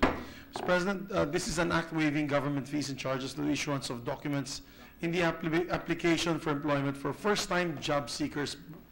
And it is in the period of interpellation, Mr. President. I move that we recognize the sponsor, Senator Joel Villanueva, and to interpellate our distinguished Minority Floor Leader, Senator Frank Drilon. Senator Joel Villanueva is recognized for the period of interpellation, and the Minority Leader, Senator Frank Drilon, is recognized to interpolate. Thank you, Mr. President. Will the gentleman, author of Senate Bill 1629, yield the floor to a few clarificatory questions? My pleasure, distinguished, especially from our distinguished minority floor leader, Mr. President. Thank you, Mr. President. Mr. President, for the record, we have no basic objection to the concept or policy proposed under Senate Bill 1629, which exempts first-time job seekers from paying government fees and charges relating to the issuance of government IDs, clearances, etc. Now, reading Section 3 of the bill on coverage, it is clear that it applies to new graduates from all schools, colleges, and universities, and from accredited institutions offering technical vocational courses, and to early school leaver or persons not employed or engaged in education or training or student taking leave of absence. Just a clarification, Mr. President. What about those who did not attend any formal school, any formal schooling? Can they avail of this benefit? Yung talaga pong hindi nag-aral. Mr. President, they are not, because under this particular measure that we are espousing, we wanted to continue with the idea of giving our young people the opportunity to finish at least secondary education, Mr. President. But aren't those who had no formal schooling precisely would be the ones who would need help to find a job at the least expense, including being exempted from payment of fees, of government fees for clearances when they try to find a job for the first time. Comes to mind, for example, those who would be engaged by public works contractors for menial jobs in a school construction project. Chances are they don't have any formal education. When clearances are required and they do not have any formal education, it might be stretched an interpretation, but my interpretation of Section 3 would be that they would be required to pay. Just strictly from the point of view of constitutional law, this could also run afoul with the equal protection of law principles. So, and as a matter of policy, I strongly believe that, we should include them. Ano ba yung konting bagay na maisama mo yung hindi nag-aral para hindi magbayad ng maliit ng government fees? We understand where the minority floor leader is coming from. In fact, I also submit to the wisdom of giving opportunity to our brethren, kababayans, out-of-school youth who can avail of this particular initiative that we are deliberating upon. But let me also put on record that what we want to accomplish is the policy of incentivizing our young people to at least finish their high school education, get an opportunity to enroll, considering that tech voc education is now free, even tertiary education they can actually access for free. So that is the intention of the measure, Mr. President. Very good intention, Mr. President, but with all due respect, I don't think that you can incentivize one who did not go to school. You can incentivize and encourage him to go to school simply because he will be exempted from government fees when he tries to secure a clearance looking for a job. I agree with you, we should encourage them, but I don't think this will mean anything to them. It's a small matter, it's just a matter of principle that we should give equal opportunity to everyone who seeks to find a job by having the opportunity to secure these clearances without any additional expense. I submit that to the wisdom of the sponsor. If he feels that there is merit to this, I would appreciate his taking it into account when the committee amendments are suggested. I will leave that matter in the meantime, having spread into the record our view that we should include those who were not able to attend any formal schooling in this benefit, Mr. President. Thank you, Mr. President. And your committee is willing to explore this and subject to amendments. But let me also point out that we will have to go again with some of the provisions of the measure. For example, in Section 6, where we need to validate the record of a specific person applying for this waiving of government fees and charges. Thank you, Mr. President. Wala kang record, sir, dahil lang sa hindi po na hindi talaga pumasok. Anyway, as I said, we leave that matter to the good judgment of the good sponsor. Now, the Section 5 provides that no fee shall be collected for first-time job seekers for the following documents. It enumerates police clearance certificate, NBI certificate, barangay clearance, medical certificate from public hospitals, birth and or marriage certificates, tax identification number,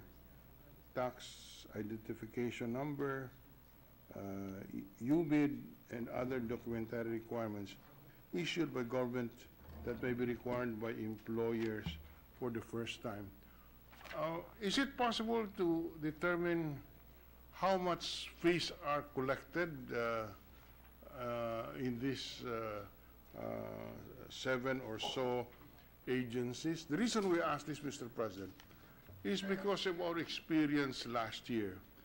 In the 2019 budget, or 2018 budget, or national 2018 General Appropriations Act, we have proposed an amendment which exempted our overseas Filipino workers or overseas Filipinos from paying a processing fee of $25 or $50 for those who are applying for dual citizens. A very simple gesture, not much of a revenue. It's just a simple gesture on the part of the government that we should not collect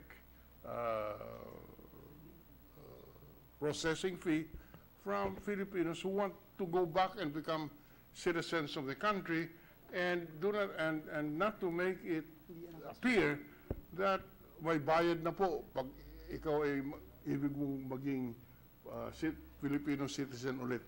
And from the standpoint of the overseas Filipinos, if there are, the husband and the wife would avail of the Dual Citizenship Act, that's already $50. If the children would avail of it, it can run to another $100 or $200. This gesture, which did not cause substantive loss of government revenue, was vetoed by the President. Allegedly because the revenue losses that will result from such exemption from payment of processing fees. So I was wondering, you know, these clearances and fees that can be collected, would the good sponsor have any idea how much it is? Is it substantial? Yes, Mr. President. First of all, may I be allowed to answer the first question? Here are some of the expenses incurred by a first-time job seeker during Yes, please. the hearing. The birth certificate from NSO, the National Statistics Office, or the Philippine Statistics Authority, ranges actually from 155 pesos per copy for walk-ins. Also, the Senomar, Certificate of No Marriage or Marriage Certificate, would be around 210 pesos for personal applications.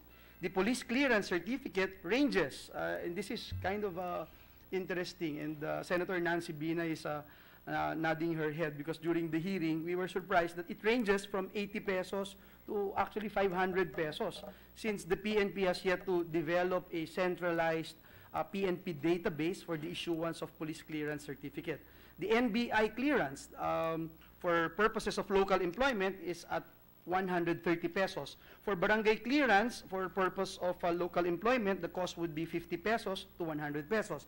For the medical certificate from government hospitals, it would cost a minimum of 50 pesos and reach as high as 500 pesos. In sum, Mr. President, it appears that a first-time job seeker would spend an amount of about 700 to 1,300 pesos to acquire basic documents enumerated here.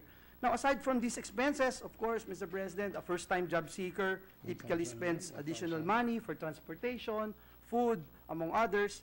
The total cost of which may hamper a first-time job seeker's efforts to look for a job as soon as possible. And that is why we wanted to push through with this particular measure. With regard to the question on how much potential income that these government agencies might lose, Mr. President, based on our discussions with concerned agencies, they do not check actually whether an applicant is a first-time job seeker when it comes to applying for pre-employment documents.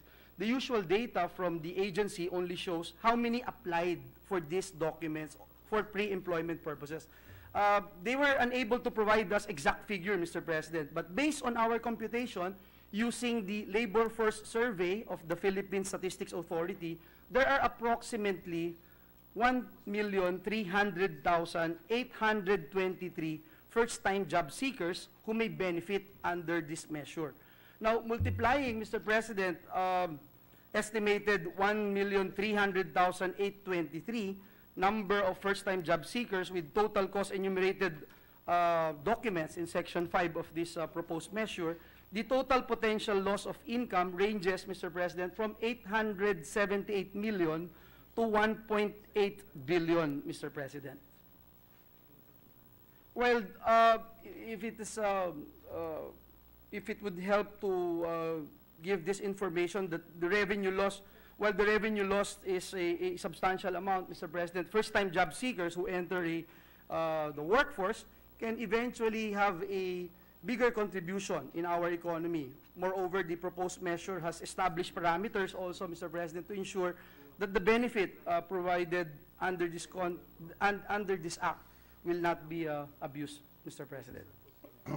Well, to me, to this representation, Mr. President, 878 million to 1.8 billion is a cost, is a social cost that the government should be able to bear to help people in trying to get employment. But you know, I cited that experience we had in the Department of Foreign Affairs processing of dual citizenship application, because it's not even a tenth of what the gentleman has made of record as the government loss in terms of fees. If the President vetoed that provision in the General Appropriations Act, I am afraid that that same consideration will creep into the decision-making process insofar as this is concerned, or this bill is concerned, that it will mean a loss of anywhere from 878 million to 1.8 billion pesos annually.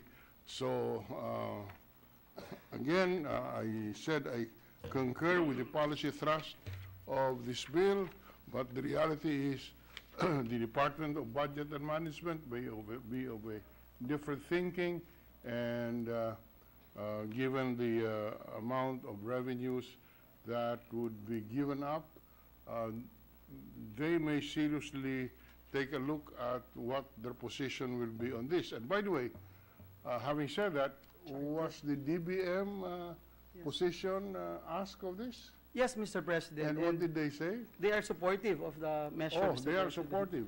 Okay, very good. It's of record that Yes, they are sir. supportive. Yes, sir. And let me put on record that we appreciate the position of our minority floor leader on this particular issue. Thank you, Mr. President.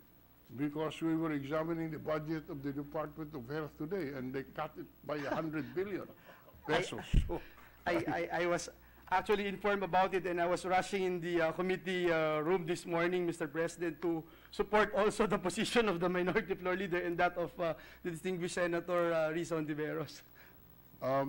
okay. Now, would the pertinent agencies who would issue these clearances and collect fees actually have the authority to exact fees and the charges? For example, can the good gentleman check if the Philippine National Police, which issues clearances, the Department of Health, the GSIS, SSS, Pag-ibig, PhilHealth, are they authorized to collect fees?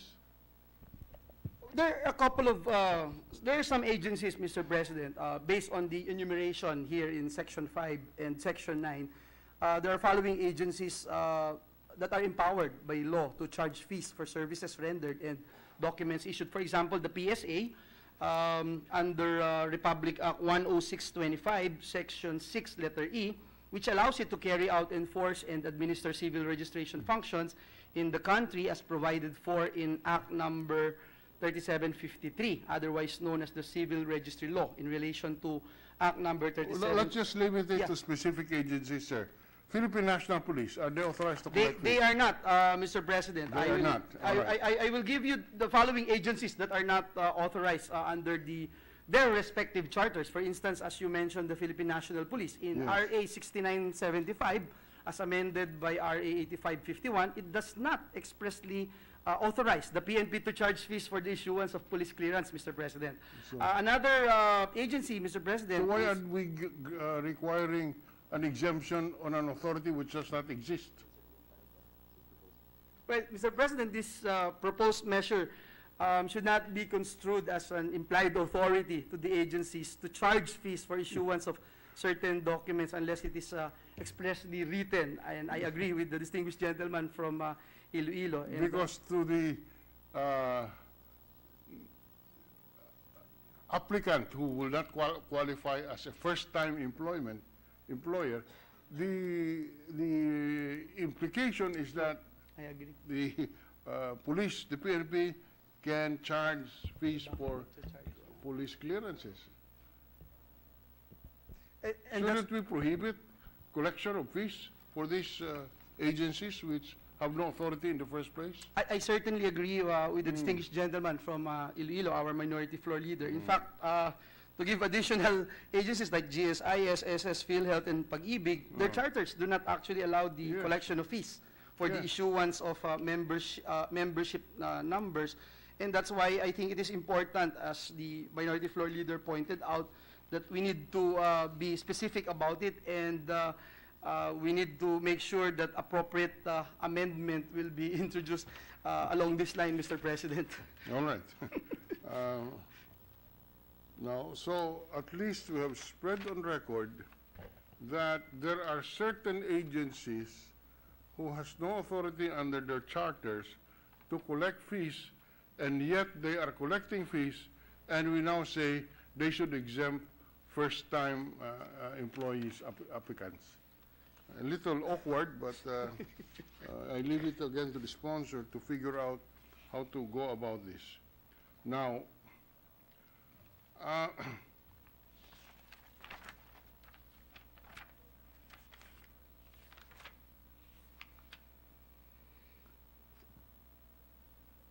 I have also difficulties trying to figure out the implementation of this act, of this bill, once it becomes a law. Can you walk us through the process as to how one would avail of the benefit under this law?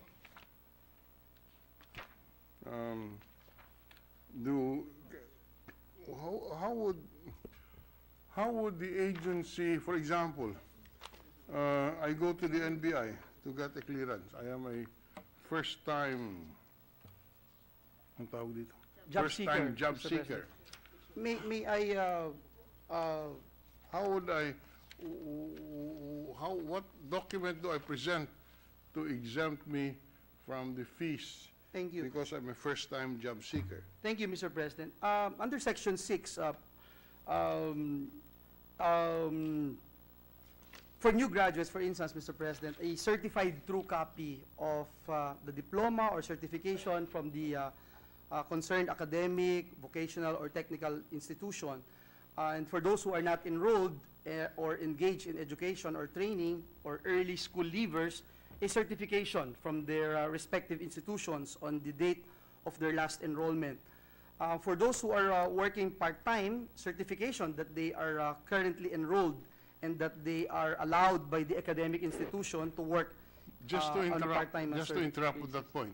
When they get a certification from their schools, are they going to pay fees?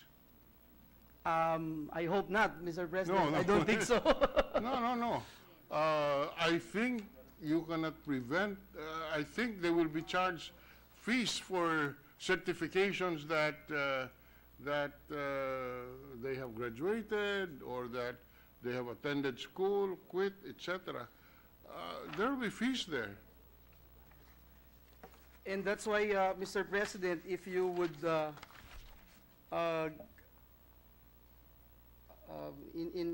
there's a provision in this proposed measure to exempt also, Mr. President.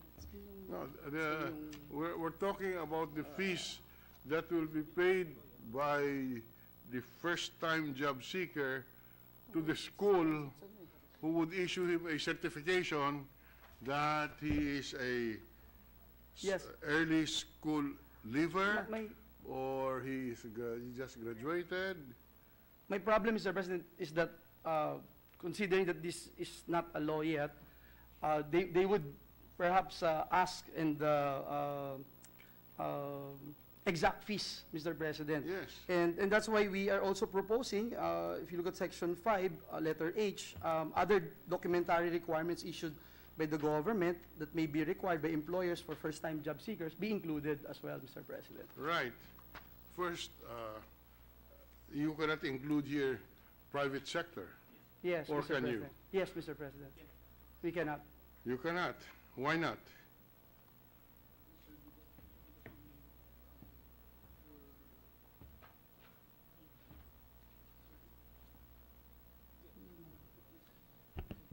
Yes, for a 1-minute suspension, Mr. President. Suspension for... Session is suspended.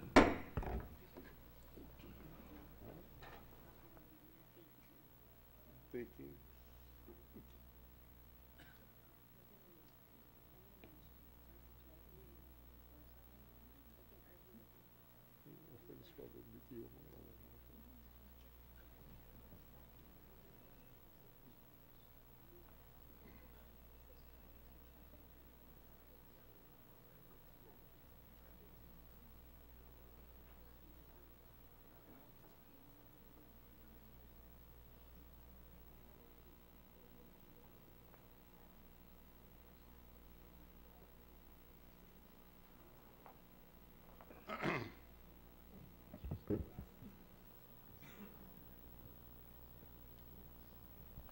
We're ready to resume, Mr. President. Session is resumed. Mr. President, upon consultation with our resource persons, it is, to answer the question, Mr. President, it is because it is a management prerogative, the reasonable return on investment, and due restraint on trade, and I'm sure the distinguished minority floor leader knows more about this, Mr. President, than this So, representation. just to clarify, Under the last group of documents for which no fees can be collected, other documentary requirements issued by government that may be required for employers, by employers for first-time job seekers. This would include state universities and colleges. Yes, Mr. President. So state universities and colleges cannot charge Exact fees. Yes, Mr. President. That's the Right. idea. That's the idea. Well, as I said, Mr. President, we just spread these issues on the record. I leave it to the good judgment of the good author to consider what we have spread in the record as issues and concerns that would have to be addressed in this bill, and the clarification that would be necessary. So with that, Mr. President, we no longer have any question on proposed Senate Bill number 1629. Thank you, Mr. President. Thank you, Mr. President. Let me also put on record the appreciation of this representation to the Minority Floor Leader. We will definitely consider all the amendments and the issues raised by our Minority Floor Leader, and at the right time, we will present it to the body, Mr. President. Again, thank you very much, Mr. President. Thank you, Mr. President. Mr. President, with that, we'd like to, there being no other members who wish to interpolate, we'd like to close the period of interpellation, Mr. President. Any objection? There being none, the amendment is approved. Period of interpellation is hereby closed. Thank you, Mr. President. We move to suspend consideration of Senate Bill number 1629. I so move. Consideration of the measure is suspended. Thank you, Mr. President. May I ask for just a quick 1-minute suspension to approach you, sir. Session is suspended.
No other agenda, no other items?